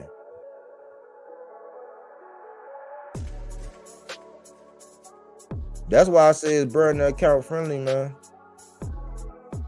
This is a burner account friendly, man. So it might be some people who publicly they can't rock with me, but I'm just glad you're here. I'm glad you're here, rocking with your boy. You know what I'm saying? No fanboys in here at Ghost. Facts. Anubis, a good example. When Hawkins fight him, everyone was, if Hawkins would have stick to his fighting style, he would have won. And what they don't see, Matias ruins the at Ghost. I give credit to Body where he always holds an educated dialogue. Salute, man. Man, y'all making me feel like, man, I might be able to keep doing this, man. I might be all right a little bit, you know what I'm saying? Coquee at Ghost, I give credit by educated dollar. I got that. My bad, y'all. I learned things here I didn't know before. Coquee, that's what it's all about, man. And people share here. That's what I like about the chat. Like, this ain't no, you can get it off over here. But if you got a good point, we're gonna put it on the scale. You right, we're gonna put points on the board for you. You wrong, we're gonna beg to differ. Unknown. Matias versus Haney. Only request Matias should as far as the smallest ring available. Yeah, Matias versus Haney. The only request Matias should have is for the smallest ring available. That might be some leverage for Devin.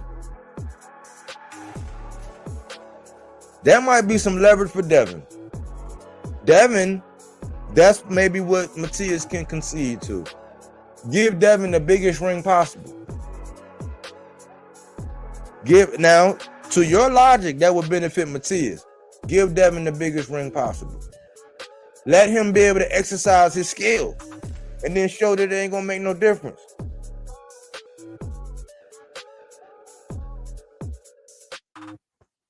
GM, the Haneys keep talking about how Matias is asking for too much money. Why can't they just take it to some? The fact that they keep saying it, like, you ain't gotta, like,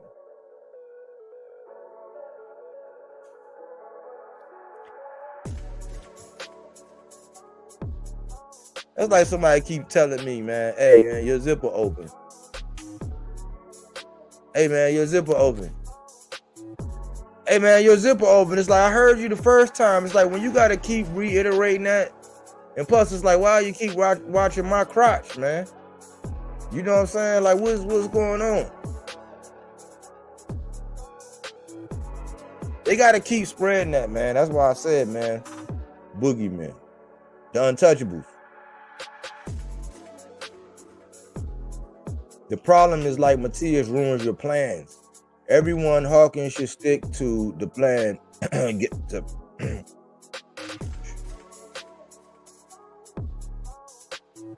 Okay.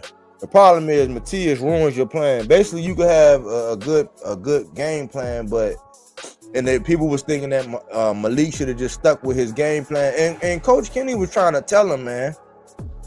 But it's different, man. It's different when you in there, man, and somebody hitting you.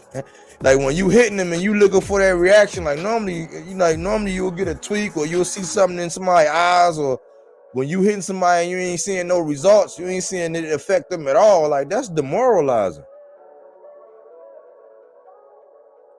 GM said Anubis Matias took away Hawkins' legs with them body shots. Yeah.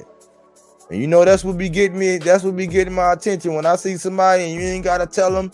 You just see them doing that body work and they doing it in the first round. When they start laying the foundation in the first round, that's when you got my eyes. If you notice, a lot of my guys, like in my boxes to watch, they go to the body, and they're very effective at it. And it don't matter, like they gonna go to that body. You don't ever catch them like, dang, he ain't even go to the body. You don't catch them like that. My guys go to the body. That's how you get in the boxes to watch collection, for real, for real. If Matias keeps taking out the top 10 guys outside of Lopez, Haney, maybe the Saudis would notice and offer Matias a payday. They might, man, but I think, man, we gotta be careful when we put all that energy over there, man, because we'll actually rob. We'll fuck around and rob.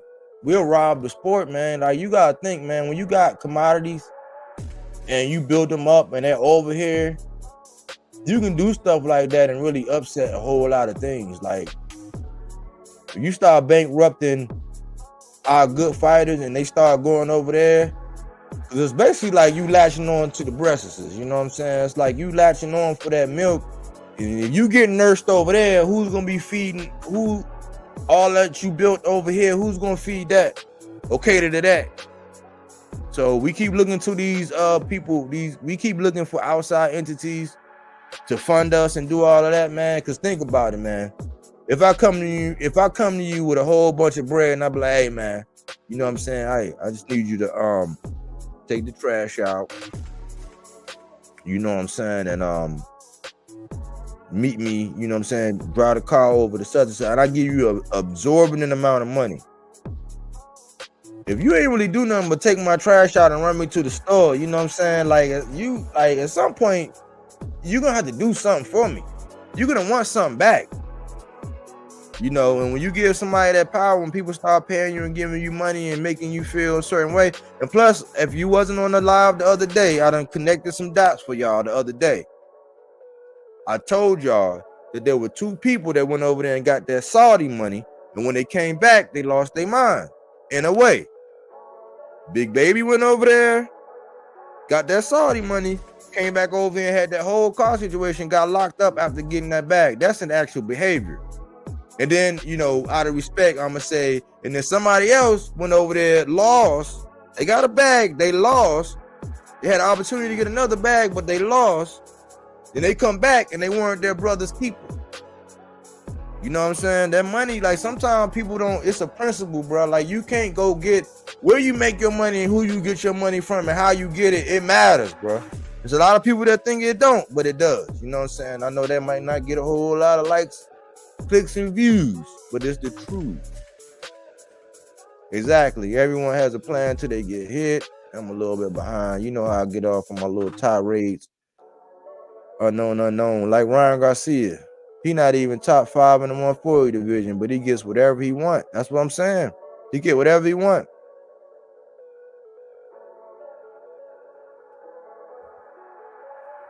Coquet, my sparring partner is Ishmael Villarreal, pro at 154, and Peter Dobson at 147. They sparred with Matias. They both said he has paralyzing power. So what game plan you have may fade once you get touched. Yeah.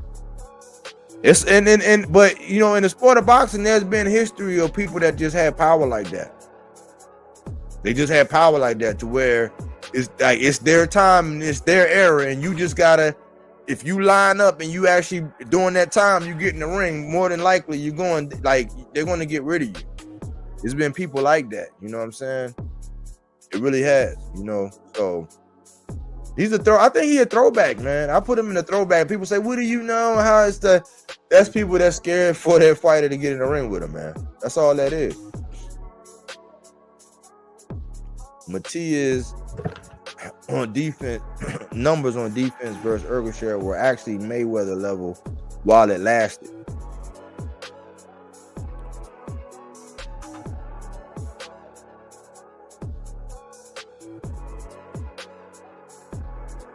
Bing bang. Why not Rolly versus Matias and winner gets Haney or Lopez? Bing bang, man. It might have been your first time coming in. You know what I'm saying? With that chitty chitty bang bang. But I think I went over this, man. Rolly might be crazy, but he not stupid. Rolly ain't getting in the ring with Matias, man. It's a difference. It's just like them people that be outside, you know, out here in Baltimore, man. We got a lot of people that be either squeegee boys or whoever, but you know them crazy people like the comedian said. She was like, yeah, man. She was like, people be crazy, but they ain't stupid. They be walking and talking. I don't know. They get to a red light, they be stopping and walking in the place. The light turn green, they going again. Rolly be playing them games, man. He crazy. He ain't stupid. He ain't going. Rolly ain't going nowhere near Subriel. He already ain't got no sense. So Subriel knock whatever sense he got. You know what I'm saying? Like in there out. He'd be like a jack in the box. He called him a joker. Bing bang, because Rolly is a joker. See? GM already got on it. Alexander Cruz Velasquez, they all end up fighting Matias style after a couple rounds, whether they want to or not. Yeah, you gotta have a game plan for that. And for real, it's some fighters the way I just think you gotta have an offensive gift. I think for Matias, you gotta be offensively gifted. That's why I don't really think that he gonna, like, unless you got one punch knockout concussive power. When we think about the names that we said would be real competitive, I think you gotta be offensively gifted against Matias. Because so far, people been shellacking him. He been taking a licking and keep on ticking. But I think you gotta have something. You gotta have something, you know what I'm saying? Not literally something in them gloves, but you gotta have something in them gloves, if you know what I mean. Ghost. The only reason I would take Matias versus Rolly fight is so Matias can actually force the other chance to fight him and not be able to say low reward. Yeah, I would take it. Yeah, I would pay to go see that. I would pay to go see Matias get in there with Rolly. I would watch that. I would support that fight. The whole thing is, I just don't think Rolly ain't gonna do it. Rolly ain't got no plan. I mean, I would watch it, I would support it, but Rolly ain't gonna do it. Ryan Garcia versus Matias. What's stopping Ryan? Ryan, I mean, now Rolly might get in there before Ryan, but Ryan definitely ain't gonna get in there with no Subriel. And Oscar and them, they didn't even want to let him fight Tank. They didn't want to let him do it. They didn't want to let him do that. Unknown. I see your point. Coqui, Ryan has a fight scheduled with Ramirez. That might be a good development fight for Ryan, man. I think Ryan has a set of skills. I think that he got spoiled. And I think he just now kind of deciding whether or not he want to be a real true boxer. But he got a set of skills, and with his stance, his stature, and his frame. Man, think about it. You got Oscar De La Hoya and Bernard Hopkins with that speed, that power, and that frame. Like, he should be like, come on, man. That means you're not tapping in. You can't have access to Bernard and Oscar. And then you can bring in and hire whoever you want. Like, you know what I'm saying? He had DJ, like I don't think he's dedicated, you know what I'm saying? But I don't think he would ever get in there with Matias. And his handlers wouldn't let him. GM Coakley supposedly is back at Ryan versus Rolly on 420. They yo-yoing us, man. I don't like when they do that. But that's how they figure they got to manufacture drama with us fans, man. Have us on that yo-yo diet. 1 minute we getting it, oh we not. Oh yeah, we getting it, oh we not. It's just like, oh yeah, the rematch is on. Oh no, it's not. It's like somebody just keep flickering on and off the light switch. It's like, if you don't sit your ass down, get out of my refrigerator. Damn, you can't even make that up. Boxing is crazy these days. Yeah, man, days I gotta look at it like that. Ghost, I mean, in Puerto Rico, it's fundamental to go to the body all fight, look at most fighters from there. Yeah. It's some skill. They got their own thing going on. They gonna go to that body. The Saudis want all the money. They're doing the same thing with golf. Man, I think I'm good.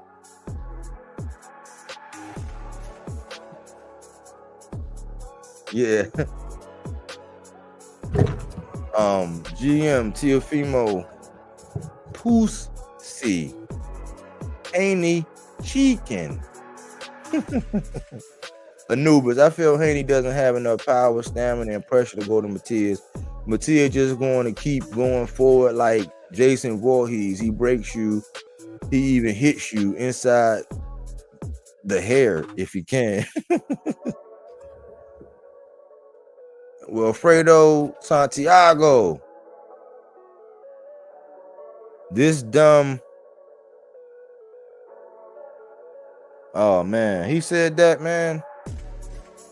I ain't gonna say that name, but he said that, man. What can I say, man? I used to go over there, man. It's been a couple years now, but I used to rock out over there, man. Then I saw what it was, and you gotta think, man. That's why I'm happy that some of my people from, other places are rocking with your boy, because it's this thing, man, with certain cultures, man. It's like you can embrace that culture, and we all the same. In the grand scheme of things, it's just a matter of where that ship landed. Don't let me get off into that. But like sometimes people have a way of making barriers. You know what I'm saying? And I think he makes a lot of barriers. You know what I'm saying? He entertaining and all that, but like when it come to that guy, when it come to Tio, man, he be saying and doing some outrageous things. I ain't gonna lie. So I wouldn't, you know what I'm saying? I wouldn't doubt it. Unknown. That's like George Foreman. That power can't be bought at the store. Yeah, George Foreman has some real. He don't even get no credit, because people be saying most powerful. I'm like, yeah, he might have been a big dude, but that's what I used to think about when I thought about power. Him, Tyson too, but I thought about Big George. Wilfredo Santiago. At least put the likes up. I don't even know where we at, man. We low on the likes.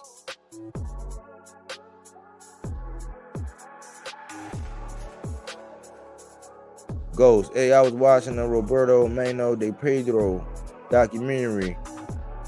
That's who Subriel reminds me of, and Chavez Sr. Roberto Mano Piedra. I'm gonna look him up. I'll be doing that. You know what I'm saying? I'm gonna ask my old head about him too. Roberto Mano Piedra. Everybody know about Chavez Sr. Seen that video that T.O. posted with Rolly, and then another guy posted one of T.O. getting dropped. Yeah, that one-sided stuff, man. And I might be old school in every sense of the way, but I thought sparring was sacred, man. If boxing is a fraternity or whatever, and unless we agree that, okay, we about to promote the fight and I'm going to put this out and you're going to put that out, unless we about to do that and we have an agreement to do that, I thought that what should happen is, they say like Vegas, man. Like what happened in Vegas, stays in Vegas, man.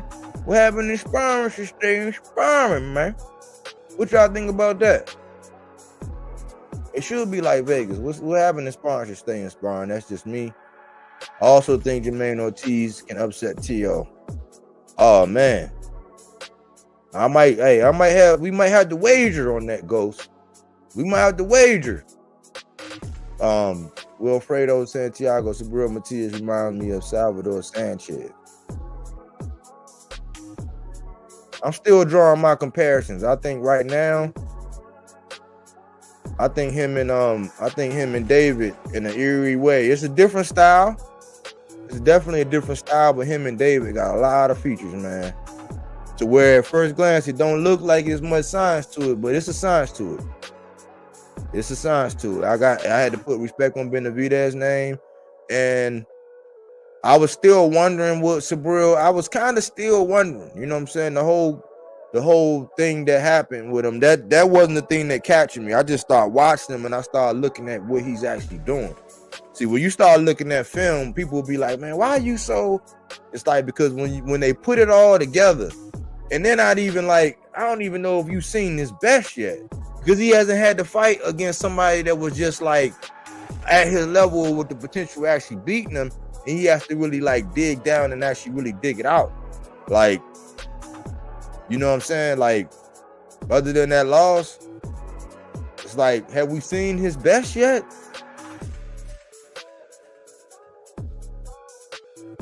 We haven't seen the best of Ortiz, and I have good faith he puts a good showing against Lopez. I think he will, but and maybe he do have a little bit more power. You know what I'm saying? I think T.O. gonna be way more responsible. He's not gonna go in there like a bull in the china shop. You know what I'm saying? Bro, in my opinion, you got the real boogeyman right for real. Wilfredo Santiago. There might be an upset. And he said, bro, you got the real boogeymen. I said, man, yeah, I got I hope, hey, that's why I see it, man. Them some boogeymen to me. Certified, you know what I'm saying? Stamped. There might be an upset. Yeah, I mean, Ortiz, I think he looked a little bit better. This is my opinion.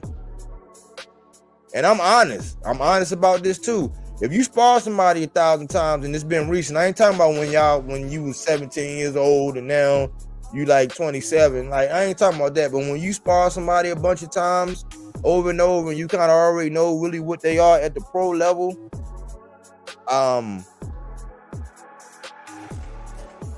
that's why he knew Loma like that. He sparred Loma. He knew what was going on. So I think that fight with Loma made it look a lot better. But the fact that he sparred Loma and he couldn't really, people say he won. I think he let up off the gas. And I think I could say Loma edged that. A lot of people say he won. You know what I'm saying? I wouldn't argue with you if you say Ortiz won. I didn't have it scored that way, but a lot of people do, and I don't argue with that. But that's because he sparred against him. You know what I'm saying? I think T.O., one thing about these upstairs, downstairs, one punch, concussive power punchers, whenever you're facing one of those guys, some of your offense is going to go away. If you don't have that much power, some of that offense that Ortiz be throwing, some of that's going to go away.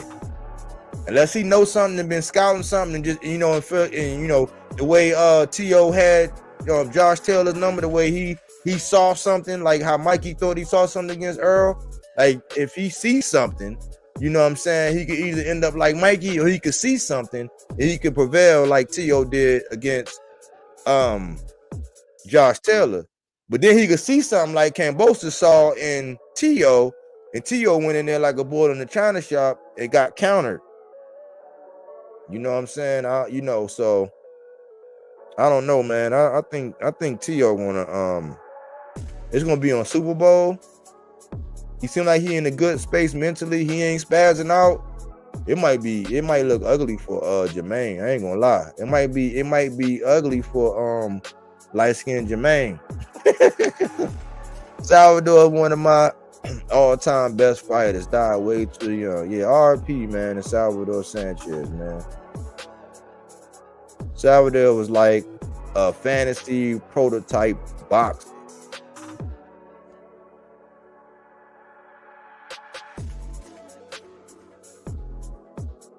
Something you create in a video game. In my opinion, Saudis looking to give away money. They're trying to clean up the human rights image. Ryan and Oscar think we are females, like we need all the drama. We men, we don't care about none of that shit. Up and fight. Shut up and fight. Yeah. Yeah, Ghost. That might be one of the reasons why you here, man. Because I have to point it out because I see a lot of slander that be going on, and so stand up with it. I gotta try to like at least put, like I say, these little bookmarks, these little stamps in time where I speak to the slander, because it's a certain group of people that like just always slander. But as far as all that gossip and that drama, that stuff is like, man, it's like we don't even talk about what's like what we talking about right now, like what actually happened, how Devin could win, and what Subriel could do, and people chiming in. People don't even do that no more. You know what I'm saying? So there's gonna be a point in time. There's gonna be a point in time where all that stuff on social media, man, like B-Hop said, boxing gonna call your bluff. Boxing gonna call your bluff. And it's gonna be a point in time where they're gonna understand that we don't need that drama.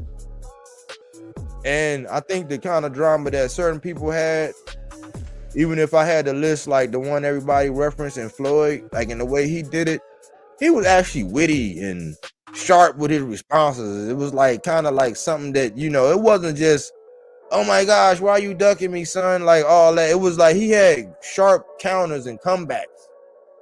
And he was creative with his trash talking. He had like people still use his one take. He got one takes where you put that behind an instrumental and you rocking and rolling. You gotta have a gift of gab. I think Adrian Broner had that. He just didn't have what Floyd had in his boxer's lifestyle. But Adrian Broner, think about how people was looking at Adrian Broner for a little while. They thought Adrian Broner was gonna be. Adrian Broner had the potential. But you gotta have the gift of gab. Now I think people just want to talk. Some of us, I want to see them get in the ring. I like talking about what happened in the ring and whether or not we should get a rematch, or was the announcers tripping, because they was tripping to me. I think Ron has skills, but his glass jaw, and he also don't have the will to survive. I think he got confidence. I think it's part of his confidence. When you always win, I think his confidence sometimes, because I don't think he was fully dedicated. I think he's starting to be dedicated because he sees that life-changing money, and maybe that might have made him even more hungry. You know what I'm saying? But I think he got to dedicate himself, man. He could be a lot better. Ryan could be really good. He really could. If he wanted, if he dedicated, yeah, he tripping. Most of the bigger bloggers on payrolls, yeah, man. They are, man.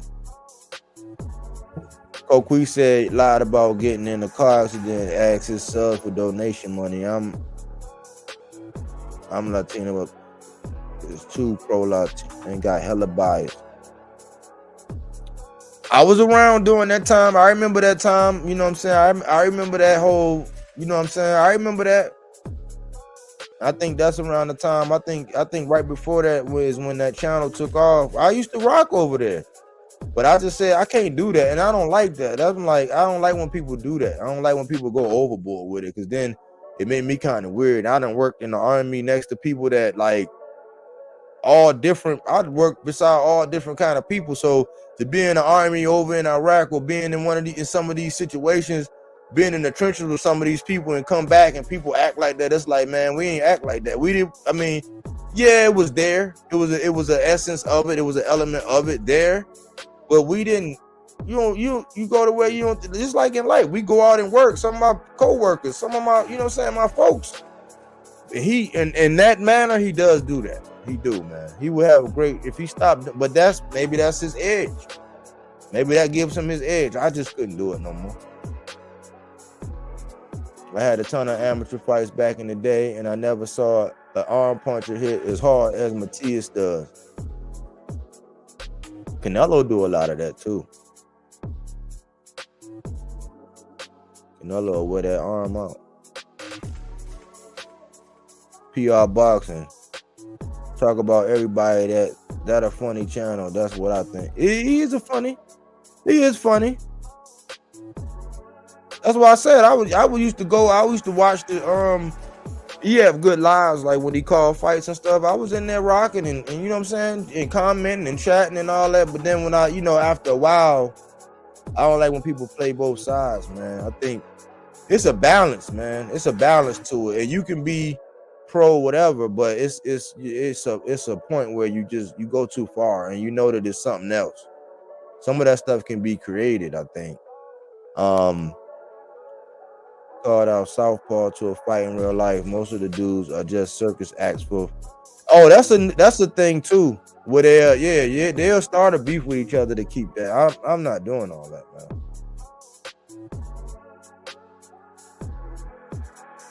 Sparring used to be work on things, not winning. Yeah, that's what sparring like practice. You don't hear nobody. Oh, man, I caught an interception. I mossed you the other day in practice. It's like it's practice, man. You supposed to be trying to moss somebody. You supposed to trying to be OBJ somebody. Like you supposed to be trying to like do like that's practice though. You know what I'm saying? GM, there's two ways I see this Haney going. He kills himself to make 140 Duncan Smoke, or he goes up to 47 to get a WBO belt and then has to fight Boots, who will have the other 3 titles. Man, that man, I'm telling you, GM, I think that they already got that man is going off into the Hall of Fame, man. That's why I say, man, we got to qualify these walking Hall of Famers. Can we hold off on putting them into the Hall of Fame as fans until they've been retired for at least 2 years? Can we do that? It's like giving. I mean, it's good to give people their salute. You know what I'm saying? It's cool to salute people and congratulate them on their accomplishments. But once we start putting them in that walking Hall of Fame, they get spoiled, man. And then they feel like they ain't got to fight nobody. They ain't got to do nothing. They can fight whoever they want. I think they just gonna keep getting old names.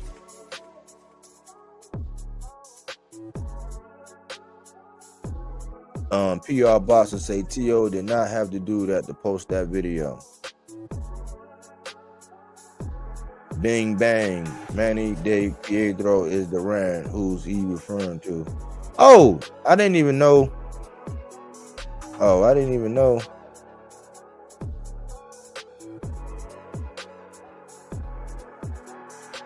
know Manny De Pietro. I thought I was reading that name wrong. I was. I'm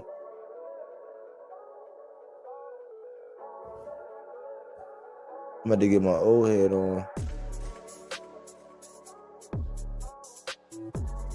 Talk about old Roberto. LOL, Roberto Piedra is the rat. No Mas versus Sugar Ray. The Ponce fight and Ergashire fight told me Matias is a real one with it. Those are the last two that kind of caught my attention. Do you think Matias is more like Benavidez or Beterbiev? Benavidez.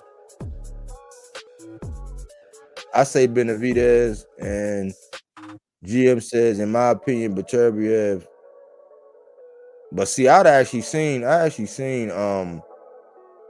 that dude Marcus Brown, and Kokise Beterbiev. I actually seen Marcus Brown. He was boxing. Beterbiev. I think he had lost his heart or something, man. He had lost his heart, but I'd rather fight Benavidez than Morrell myself. Yeah. I mean, yeah, if you saying, you know, yeah, I probably would. I probably would myself, you know what I'm saying? Like if it was like it was one of them things to where if I wasn't the best, fight the best, you know what I'm saying? If I wasn't all mano a mano, put it like this: if I ask you right now which alley you walking down through is dark and you unarmed, or you going down the alley with Benavidez in it, or you going down the alley with David Morrell in it? That's the question. That's the pop quiz. Morrell stronger, but Subriel and Matias both would make you have a lot of pain to beat them. True. Depends on which T.O. shows up. If T.O. loses and I was Matias, I wouldn't fight him there. There's no point.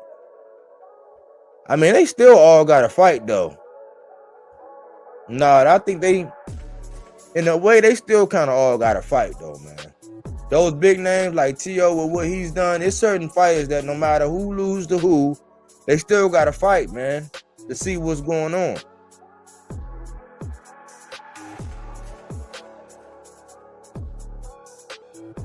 I can tell the fanboy from boxing fans. Boxing fans break it down with no feelings. Fanboys sit there and discredit and argue like films.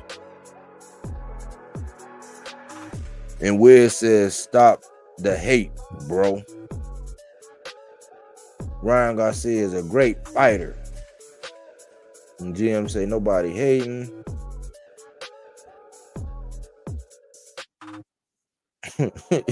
You going hard on my man. Oh man, but I guess my man ain't this right terminology. You going hard on that guy, I guess. Hall of Fame beating 30 and 35-year-olds, shaking my head. Yeah, that boy is calling fighters cowards. I don't like that. Even if they don't want to smoke with certain fighters, don't mean they're cowards because their life on the line in there.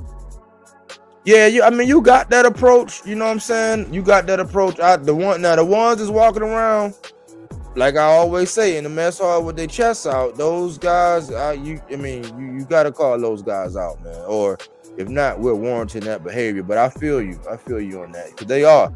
That's why I say I can't say too much about Hitchens. You know what I'm saying? I'm not going to stand in front of nobody, throwing darts at the fact that was a maneuver, aka that was a dub. Like, if you get out of a title eliminator that's gonna lead you to a belt, that's what it is. Like, you know what I'm saying? But I understand that's his career, and he's the one getting hit in the head for 11. So I understand your aspect on that one. He called Matias a coward for not fighting on February 8th when he fought on November 25th. Matias said he wanted to fight Lopez in April or June. I mean, he got some people gotta. I mean, that's the little. That's when you gotta eat the fish and spit out the bones. Some people gotta do that kind of stuff to get a rise out of they folks. You know what I'm saying? You gotta have something spicy. I guess that's his way of talking dirty. I try to talk. If I talk dirty, I still be trying to tell the truth. We all will see after February 8th what Lopez will say. Boots will destroy Devin Haney. I think they know that. At 147, Devin Haney better stay away from Boots. Everybody better than Purple Veins. I call them Purple Veins, y'all. Everybody better than Purple Veins. Yeah, I did something on that a long time ago, man. I used to watch and chime in, but it's been how long? I don't know. It's been a good 2.5. It's been a good 2.5 years since I even graced the channel, bro. There's some of these people I used to watch religiously, and it's been a couple years since I've watched some of them, bro. I ain't gonna lie. Every now and again, I might click for like a 2-minute, but that's like rare. That's like, and I'm like, how did this shit pop up on my timeline again? GM Haney took that man to Nobu. And Matias was hurt. He's cleared for training halfway through February. That's what I was hearing. I heard it was just that month. That's why I say, what was all this urgency to go ahead and get? You got your dance partner, and think about this. See, the way they looking at it is like, because you can tell by how fast they went for that Ryan stuff. It's really all about bread, and they're looking at it like Subriel people might not be that vested in it or whatever. It might not make no money. But them dance partners, with them is supposed to be this pure boxer, and everybody perceiving Subriel as just this, slugger, You know what I'm saying? They are perfect dance partners at this point in time in the game. They're perfect dance partners. I think even just getting in the ring with Subriel for Devin. I think just getting in the ring would do wonders for his resume and his career. He need names like that. He need people like that. I mean, you can't keep fighting these people that your dimensions are already better in every, like you're taller, you're longer, you're bigger. You know, it's like you gotta have some of these names, man. Like that's not like, and he's not as old as some of these people, but it's like, you know, think about it. It was going to be, think about it. Who goes from Loma to Regis to Adrian Broner? If that's the case, who goes from that? And we can say Regis was acceptable. I'll give Regis acceptable, but age group but you already got a Gamboa and a Linares. Like all your marquee people was just like all long in the tooth, like a little long in the tooth. You gotta fight some of these young guys that's around your age. You know what I'm saying? Your size. Boots is your age and your size. You know what I'm saying? You bigger than him.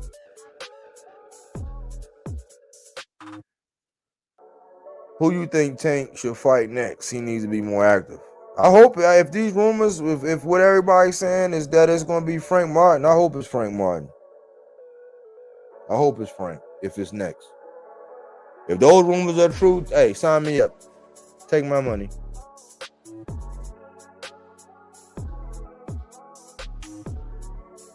Tendonitis.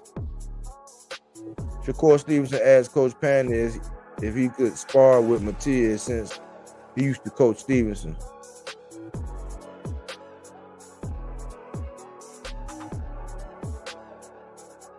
See, at this stage in the game, I don't know about it, man.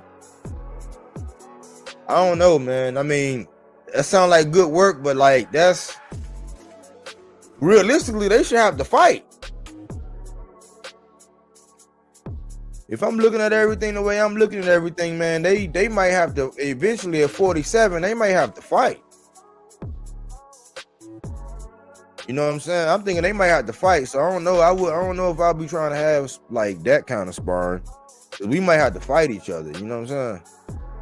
I would probably pass on that if I was Matias, if that's true. Even though I understand why Shakur want to do it. How the hell are you going to fight in February when you fought in November with a hand injury? Yeah, I don't know.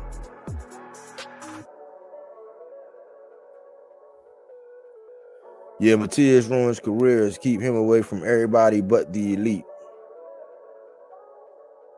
To beat Matias, you have to KO him. Shakur got to spar you to fight you.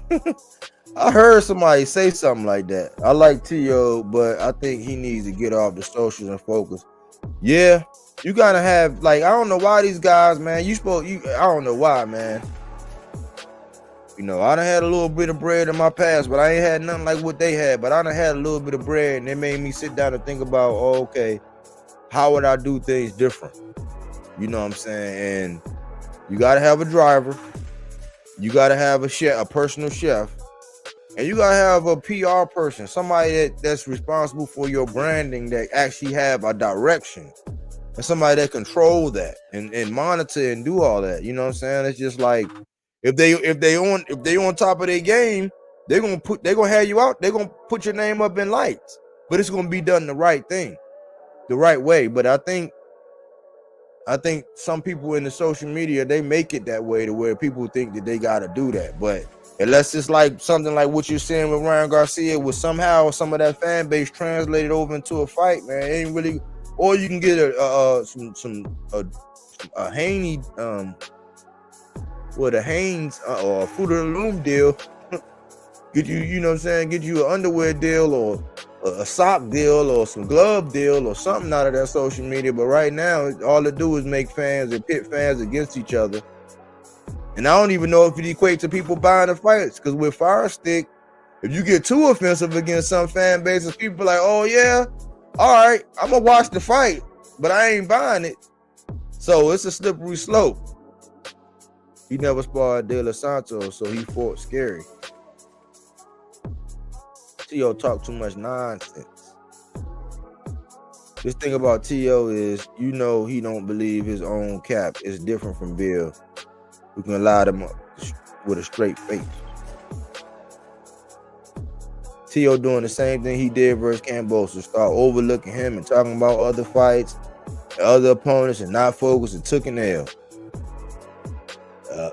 You might have got, hey, that's facts plus tax, Ghost. That's facts plus tax. Because that's exactly one of the things, that's one of the elements when you get to overlooking somebody. You get to overlooking somebody, man. Especially if Ortiz is super focused. And he got his, he really dialed in because he know that this is a statement fight and he needed to be able to do something. T.O. was definitely undisputed, though, in my book. Would have been 2 times if Josh Taylor wasn't ducking. Another facts plus tax, man. It's the ugly truth. I done figured out how to say it. I done figured out how to say it in the more, I guess, because it's offensive when you, I don't know how that's offensive to some people, but I've learned how to say that in another way. I'll just say that so far, Teofimo Lopez has done everything that Devin Haney has done before he's done it. And I'll let people interpret that the way they want. That's probably about the best way to say that.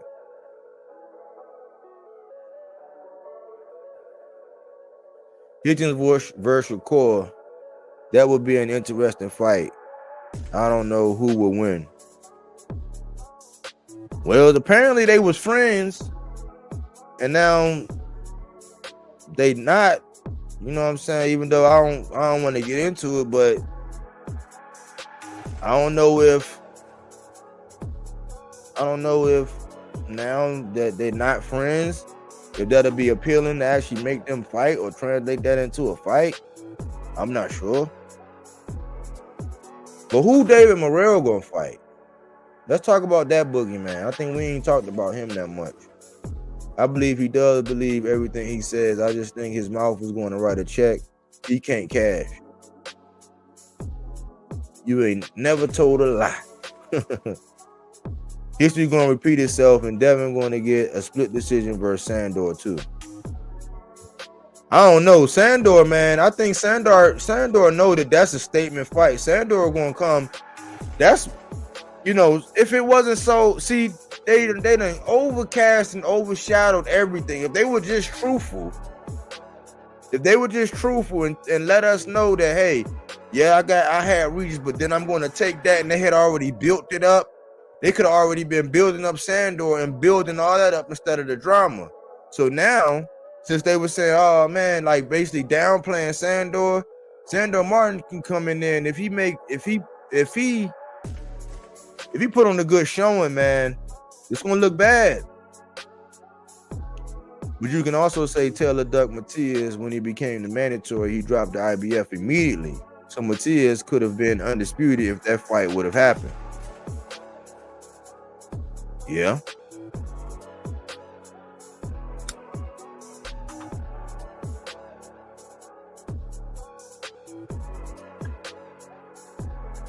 Yeah, historically, man, that's why we got to keep doing stuff like this, man. The bookmark, put a benchmark on these history points, because people be rewriting history, and then depending on what favoritism they are, they'll do all this kind of history and all this shit that didn't happen 1,000 years ago.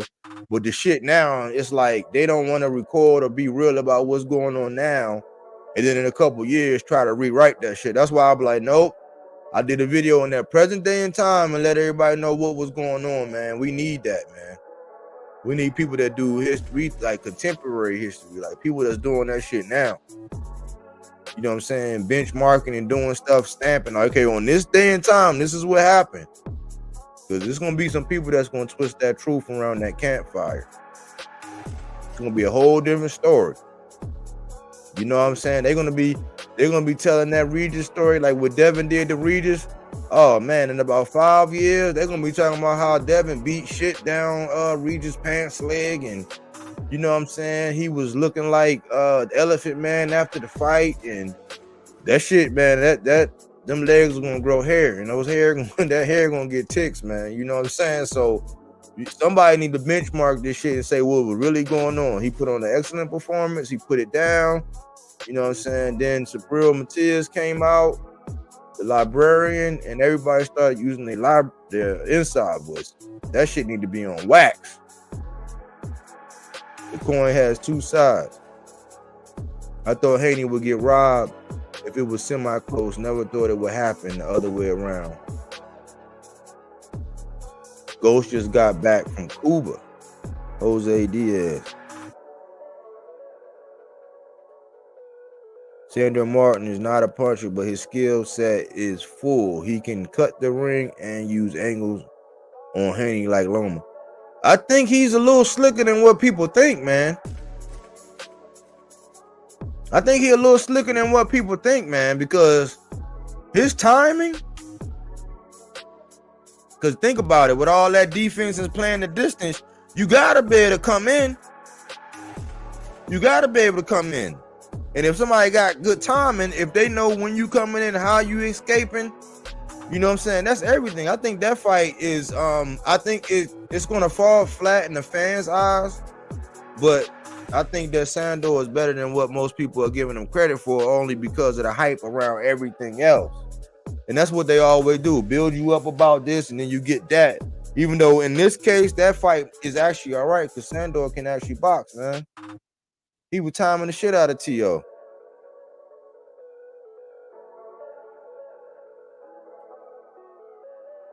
I just got back, Jose Diaz says. GM, quiet as a church mouse when Matias started dropping names. Jose Diaz, human beings are very predictable. Yes, sir.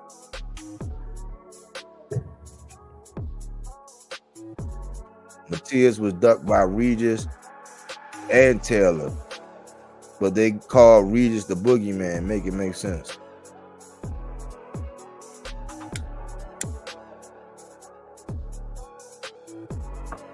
You could say that. I could say that about Regis ducking Matias, but I don't put that jacket on him because Regis was another one that when he lost to Josh Taylor, they treated him like shit. Now everybody came out. I don't know. Everybody got all these revisionist historians came out right before the Devin fight. Oh man, he's trash and downgrading him. But everybody was fucking with Regis before. And after he got that decision loss to Taylor, and he had to climb the steps and climb his way back up to the top, a lot of people were avoiding Regis, and he missed out. He wasn't getting paid, so I don't blame him for actually trying to get his payday.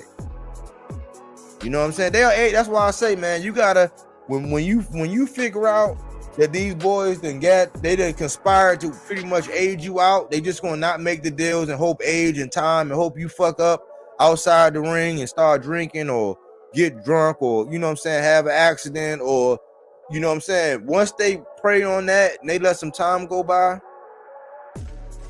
they can age you out. They were almost, we still got to see the end of it. We still got to see what the next chapter is, but that's what they did to Jamal. They aged that man out, man. And so when you realize that that's what they're doing, you just got to have them keep putting bodies in there. Keep putting bodies in there. Just keep putting bodies in there and keep stopping them and knocking them out and just making them look bad. Just keep doing it.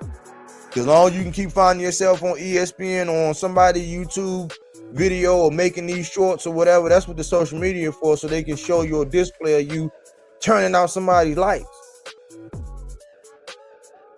There's a reason why Prograis ain't fought Sandor, because he can't fight true boxers, but he definitely will get in there knowing his flaws against boxers because the better play. Exactly.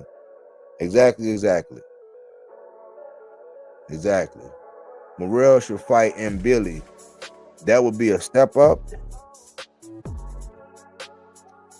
I mean, I think that guy, he got some power now, but he ain't gonna be able to hit David with none of that shit he was doing the other day.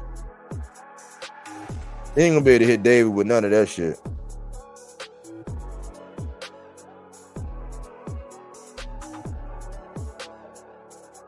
Prograis ignored the mandatory against Sandor, but took Haney. But But he wanted to get that back. I don't know how much that bread was. We don't even know how much they were paying. If he got 1.5 against Devin, having a belt, going up against the, like, and I ain't even pocket watching, but like, I mean, what was they going to offer? What was going to happen? How much you think he was going to make against Sandor? And Regis had missed out on a bunch of paydays. People were avoiding Regis. And again, that's another one where since Devin Haney beat him, we're not gonna change history and act like people wasn't avoiding Regis before that. He came in there, he had a fucked up performance, but that don't erase the history before that. Unknown, that fight is already in the works. Jose, what date? It's not signed yet. What fight y'all talking about? I don't want to see Morrell and Billy. They ain't on Morrell level. Yeah, Morrell ain't, man. Morrell going, man.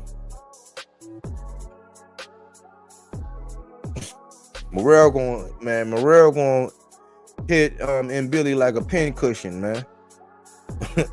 You know how them seamstress, they be having them little tomato looking pin cushions, boy. That's what and Billy gonna look like, man. Morrell gonna hit that man like a pin cushion, boy. And he gonna be doing voodoo on that man. He gonna be like a doctor, like, oh, where does it hurt? It hurts here and here and here. He gonna be touching that man. You know what I'm saying, man? But David Morrell's gonna be touching and Billy, man. I don't think he ready. But hey, he gotta go for the gusto. Haney goes picking up T.O. leftovers, Matias, the man to beat at 140. That's what I'm saying. That would be cutting edge.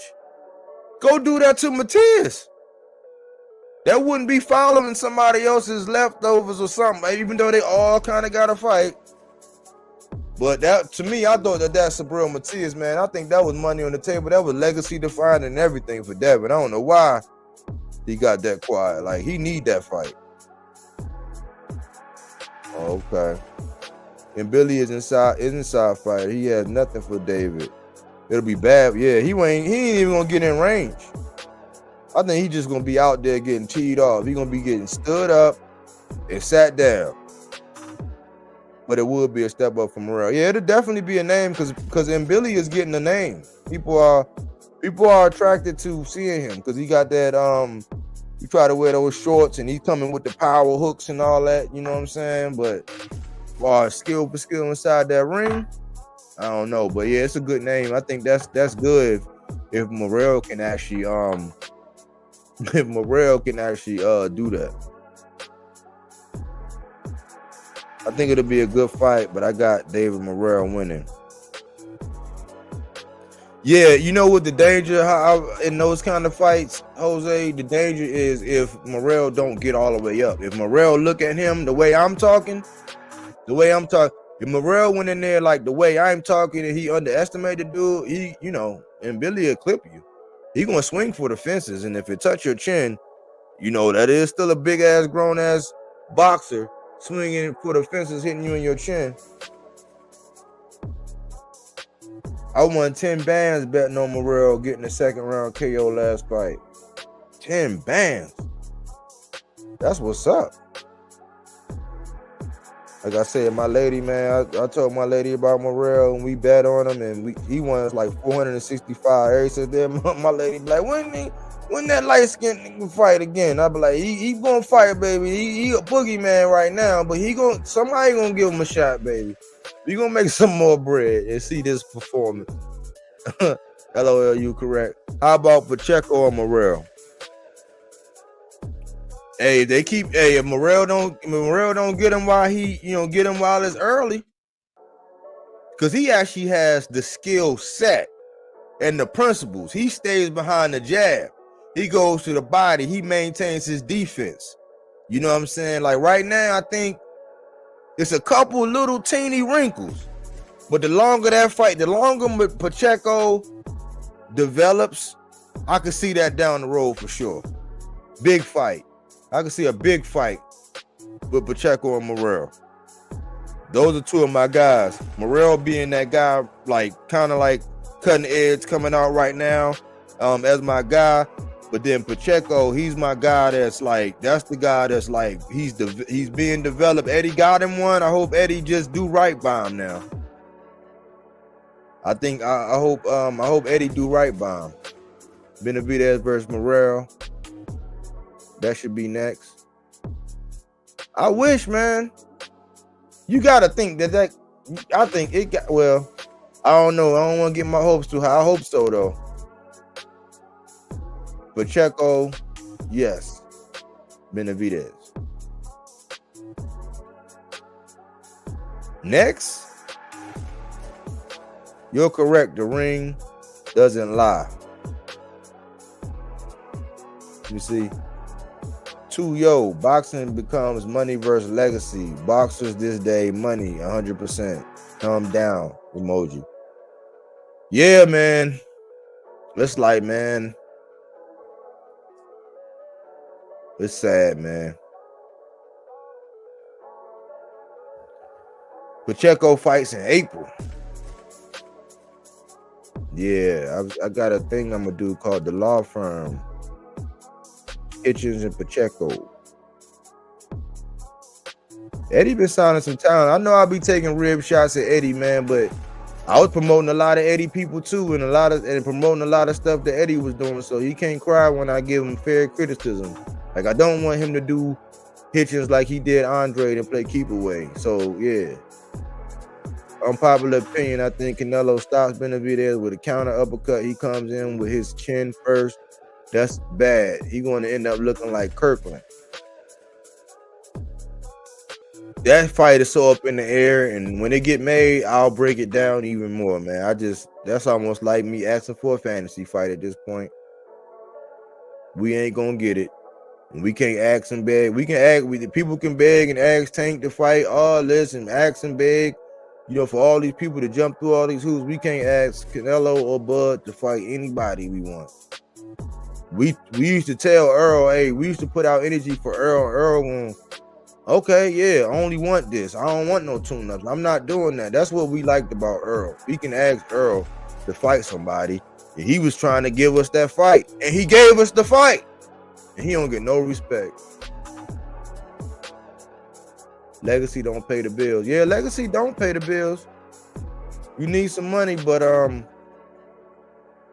it's balanced. I think it need to be balanced to this legacy thing. Now, if your legacy is for putting on good big venues and putting on a stellar performance, and then other stars coming by, because it's not until another star is, I can't say born, that'll be too late.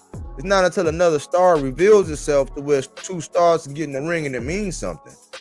It kind of got to be a balance to that legacy. I be saying miss me with that legacy. When I say miss me with that legacy stuff, I be saying that miss me with that when it falls into the duckology, when you trying to use it for a platypus, a peacock, a Peking duck. And we still haven't figured out which animal has the low-hanging balls, because low ball offers is also a form of ducking. I don't care what anybody told you. I don't care what your favorite YouTuber said. It's also a form of ducking. Them belts come with fees too. Exactly. You know what I'm saying? Exactly. Boxing is a business. It's not a sport anymore. Exactly. Exactly. It's a business, man. If the business right, they say the boxing happens. But right now, it's like the business is stand in business, and stand in business is stand away from these boogeymen, because it's bad for your health. Crawford, my second favorite fighter, but people need to stop feeding that idea of Canelo at 168. Charlo looked shocked at the power he felt. I'm like, hey, I've been saying the same thing. I'm like, man, if Jamel looked like that, and they two different fighters. Then I heard Bivol say that Bivol said that he would say, and Bivol my guy, but he said that he would have Crawford having a shot. I would see a shot, but I'm like, man, if anything, baby step that thing. Give me a Maul Charlo before that. Give me a Mel. Give me a Maul at 60 before that.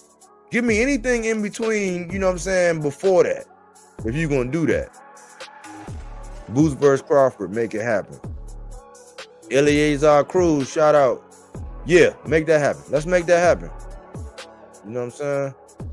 Boots might have to start talking dirty. I hate that he would have to, but that's what people trying to say it come down to. Calling people out when you got a 3-fight deal is ducking. So come on, y'all didn't give me the names. I need that low ball offer. What form of duck is that? That low ball offer. It gotta be a duck with low balls. It gotta be somewhere in the bird family with low balls. We gotta put that in the duckology. And also claiming somebody ducking you when you in a committed relationship with another promotional company. What's a duck that's unfaithful?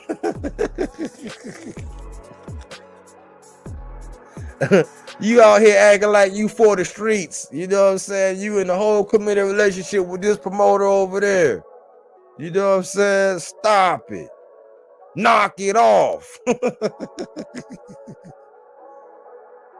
What you think about Virgil Ortiz, 20-0 with 20 KOs? Is he all hype or should he be fighting a title soon? Nah, Virgil ain't all hype. Virgil ain't all hype. Virgil's the real deal. I just think that there need to be a calibration process because he hadn't been fighting at 54.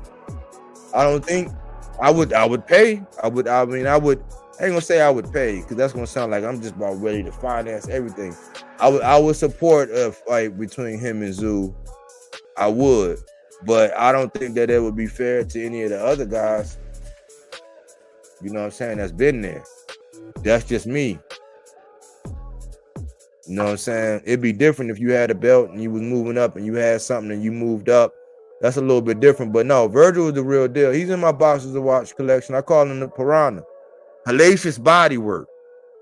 You know what I'm saying? I think he put a little bit of mustard on everything. Mustard and hot sauce. Crawford just mad he ain't rich enough right now. Yeah, I think he want that bag. I don't blame him, but Anubis, I heard the Zone top rank and somebody else wanted to sign Matias. I feel the Zone would be better for him.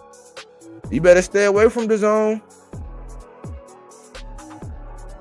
You gotta start looking at these patterns. There's some patterns out here to where certain people get picked up and put over there and they're never going to get to fight. And we got to keep tabs on Richardson Hitchens. If he never get a shot at Devin Haney, that's what it is. So some of these guys, like if he would have got over there, Subriel probably was never going to be able to smell Devin. They was never going to be in the same building. Unless when he went over there, it was in the contract that was one of the fights. Unless they had it set up the way that's one of the fights. That's the only way if it was in the contract. But just going over there in the hopes that since I'm over here, I get to mingle. Nah, that ain't gonna hurt. That ain't gonna work. If Bud want Canelo at 168, it make me think he got a chance. I'm gonna need to see the fight. Janabek at one. I'll take a Janabek at 160. I'm trying to figure out if Janabek is the real deal or not too. I like a lot of his characteristics. I've been listening to a lot of people analyze him and watch him because I was a little high on him, and then I said I gotta see a little bit more. But people, saying he got a lot of flaws and stuff. But yeah, I mean, I think I like his energy. I like the fact that he was trying to fight. I thought that Andre should have got Janabek. Andre should have got Janabek. Morrell or Andre should have got Janabek. They should have got him then. Nobody talking about Carlos Adames either. Jose Diaz, Andy Cruz versus Keyshawn Davis. Let's get it. Yeah. They act like that ain't. Are they gonna build that all the way up and let that be? But it ain't no. Every time a question get asked to a certain somebody about a certain somebody, they don't sound as excited and motivated. That's all I'm gonna say. You know what I'm saying? That's all I'm gonna say. A swan.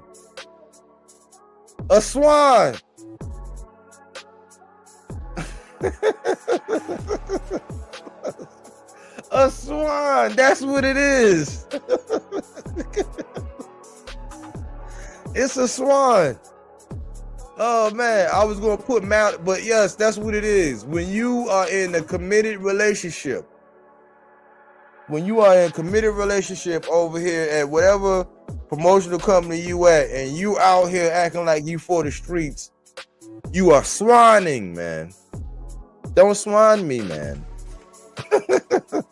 That's what it is. Ghost. Virgil for real, but he needs to get like 3 fights at that weight. That's what I was saying. Man. He need a couple up under the belt, because Tim Tszyu do have that Tszyu DNA in his power. Like, hey, Tim Tszyu is building. I think his, you know what I'm saying? Like, him against Bud, I don't see that going well for Tim, but I don't know if that's somebody who just want to be just moving up, and your next one up, I don't know, man. Now with all the momentum that Tim been on it. Tim been living that lifestyle. A Mallard, Eleazar Cruz, Russell versus Hitchens. Make it happen. Sign me up. Take all of my money. You know what I'm saying? Sign me up and take all of my money, man. I want that fight too. The Zone put way too much money into Devin. They waiting for him to make them some money. Not at that rate, not with the formula they got, man. To me, and they gonna say, is this to a person that never laced up a pair of gloves, never trained, never even been a part of promotion,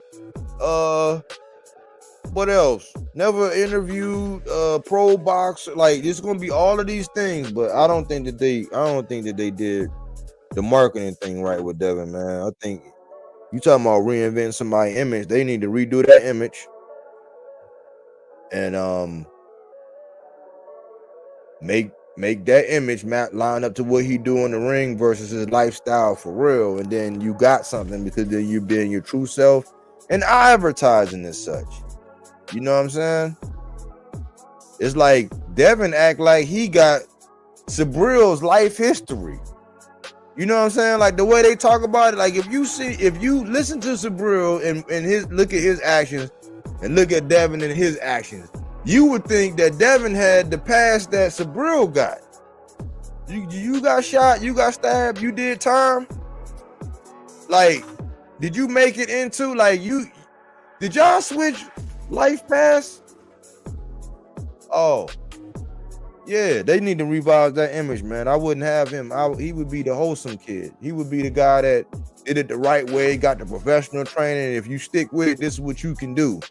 Like that all-American story, you know what I'm saying? That's what the advertising is. There's a whole lot of all-American people with successful jobs, and that'll resonate with them. But that street stuff, all that, you know what I'm saying? Your dad might have been a part of that, but that wasn't you. So they got that wrong. And it don't match up to the style inside the ring. When you look at Matias, his life experience match up to what's going on inside the ring. I'm gonna connect another dot. When you think about Tank and how he got it out the mud and where he at, how he does and what he does in the ring, it matches and lines up. Stop me when I'm lying.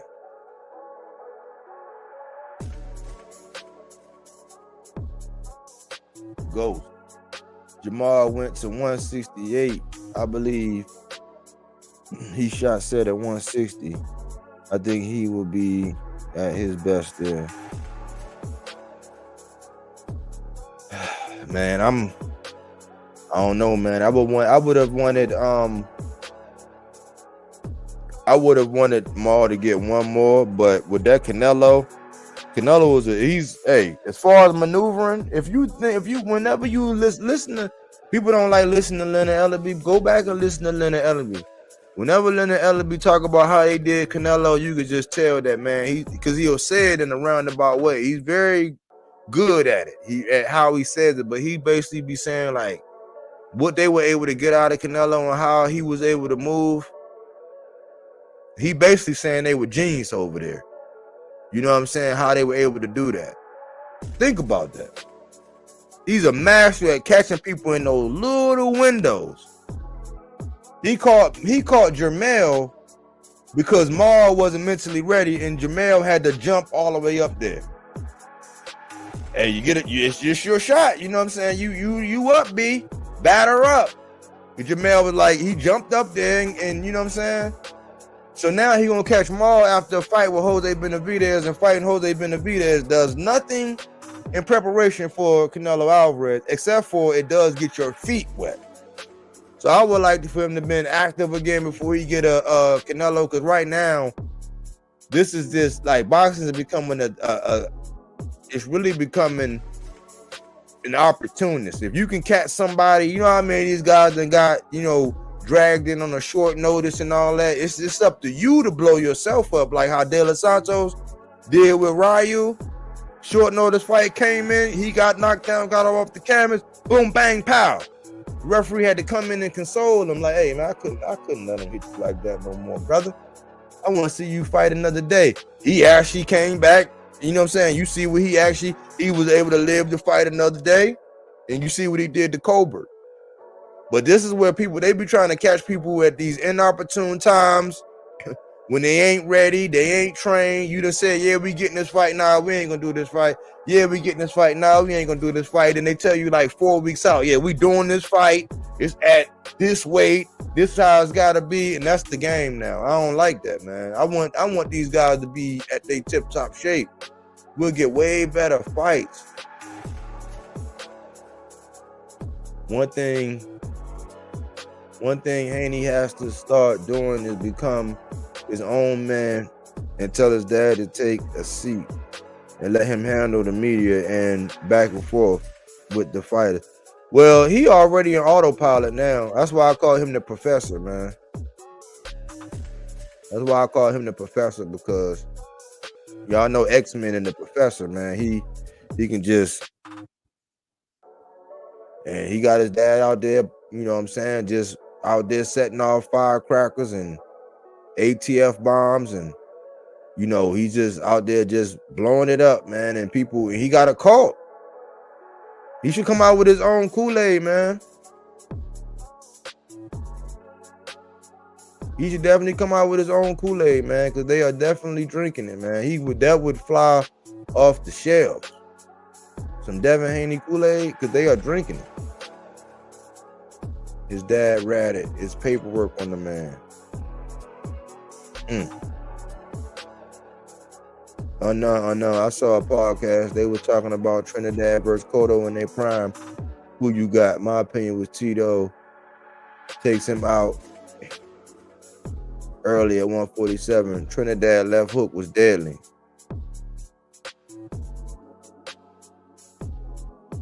Jamal versus Diamonds, make it happen. We saw the real Devin in the corner versus Loma. Tank versus De Los Santos, make it happen. Yeah, I wanted that. I want to see that, man. I want to see that. I'll take a De Los Santos. I'll take a Frank Martin. Shit, another 5 days go by, I'll say, man, throw Rayo in there, man. Like, that's activity, man. You gotta, man, at this level, when you on top, you gotta stay in there, man.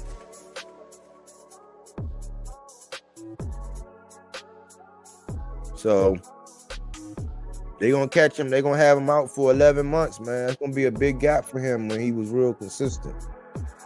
Tank been real consistent, man. They gonna have him. That's gonna be, if it is in March, then that's gonna be 11 months, man. And you can't have no more big gaps. Just hopefully he gonna have 3 more of them things. Like, he gonna have at least 2 more of them things this year, and then, you know, get back to his dates and his times in which where he want to do his thing. And GM still want that pit bull too. I think Cotto defense was better than Trinidad and has a deadly left hook too, and he is more technical in my opinion. I don't think Tito's chin can take too many of those.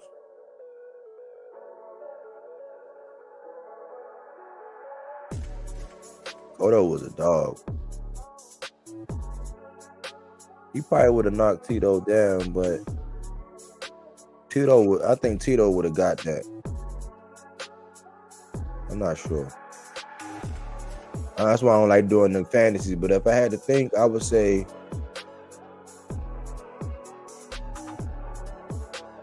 it's a couple factors, but I would have to say Tito. I want to see what both hands can do. Oh, you want to see that fight where Tank got, you know what I'm saying, where he don't have anything going on with his hands. I feel you.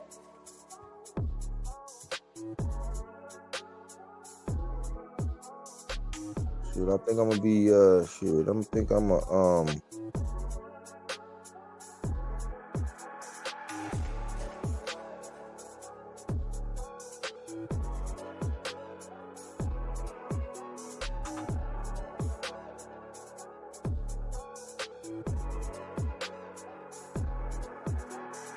I probably got about 10 more minutes out here, man. I went live way longer than what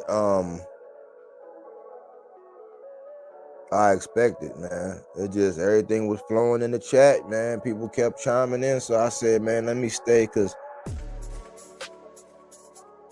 my lady always be telling me, she be like, why you always get off so fast? She like, soon people get on there, you start getting off. Like, all right, I'll stay on there for a little while longer, you know what I'm saying? But it was going today. We were rocking and rolling today. But I'm gonna do a last call for alcohol, man. Speak now, forever. Speak now or forever hold your peace.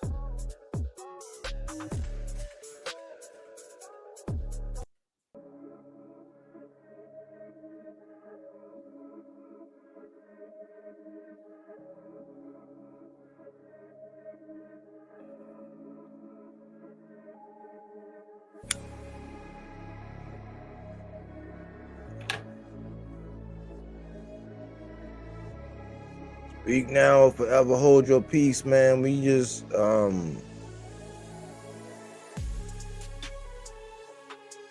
we going over the Boogeymen. I'm about to start wrapping this thing up, man. But you know, we went over some duckology. And we gotta update our glossary.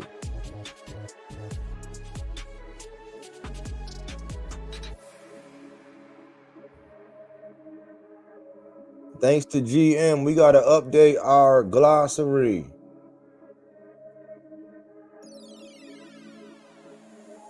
We got key terms, you know what I'm saying, that we need to be able to look up.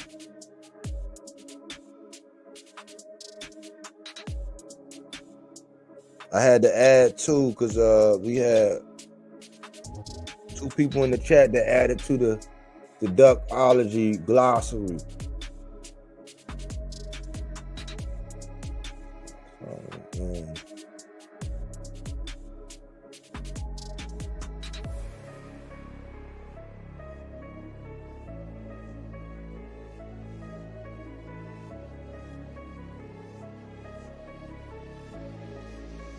I'm updating our glossary, y'all. That's all.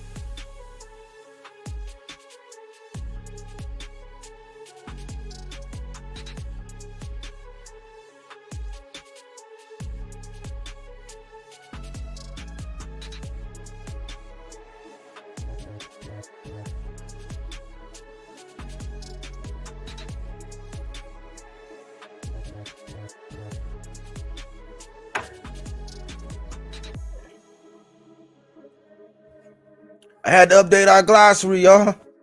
I had to update the glossary. You know what I'm saying? Thanks to the chat. You know what I'm saying? We okay. Unknown. Hey, bro, I'm gonna get eat. Thanks for your time. Thanks, Unknown. Thanks for coming through. You know what I'm saying? Later, man. Good support, man. Good chat. Good. Everything you brought to the conversation was great. Later, y'all. Anubis. Williams Zepeda versus Tank. Hey, Sign me up.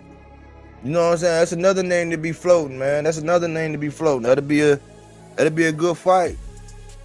You know what I'm saying? I seen him against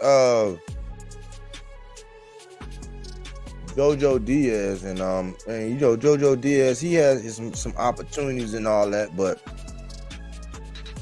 you know what I'm saying? You already know who my answer is to who's gonna win that one, but yeah, that's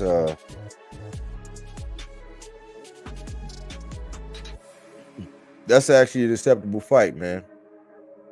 But we went over duckology. You know what I'm saying? We got platypus, we got peacocking, we got Peking duck, we got swan songing, and mallard basic. And only the last two we added swan songing. When you in a committed relationship with a promotional company and you out here flirting with everybody, you know what I'm saying, giving everybody your number and letting people think that you're available, and you really out here just swan songing. That's a form of duck. That's part of the duck. You know what I'm saying? That's part of the whole duckology. And then you got mallard. That's why I put basic beside it, because that's your basic duck. That's when you're blatantly ducking in front of everybody, but everybody gives you an excuse because they really don't care, because they didn't accept nothing else from you. And that's the mallard duck.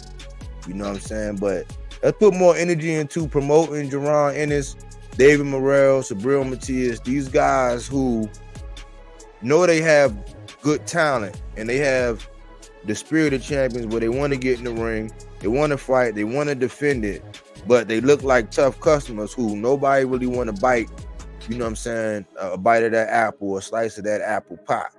So we got to put more energy into that, and we got to stop feeding, because what you don't feed can't grow. We got to stop feeding all these other narratives, like these little goofy ones that they say just to alert you, just to trigger you, just to get you to say something, just to get you to go back and forth. They're gaslighting you, cuz. And I told you earlier in the show that gaslighting is a form of abuse. We went over the definitions. I think we had an excellent class. You know what I'm saying? We had some people pop in with a little bit of news and nuggets and notes. You know what I'm saying? And we had a good old time. So I appreciate everybody who came, you know what I'm saying, who came through, and salute your boy. You know what I'm saying? I appreciate all the support. Thanks to all of y'all. You know what I'm saying? I ain't gonna hold y'all. I just wanted to have that session, another great session. And even after this, I'm gonna go right back in the lab and start whipping up that next batch. You know what I'm saying? So you know how I get down.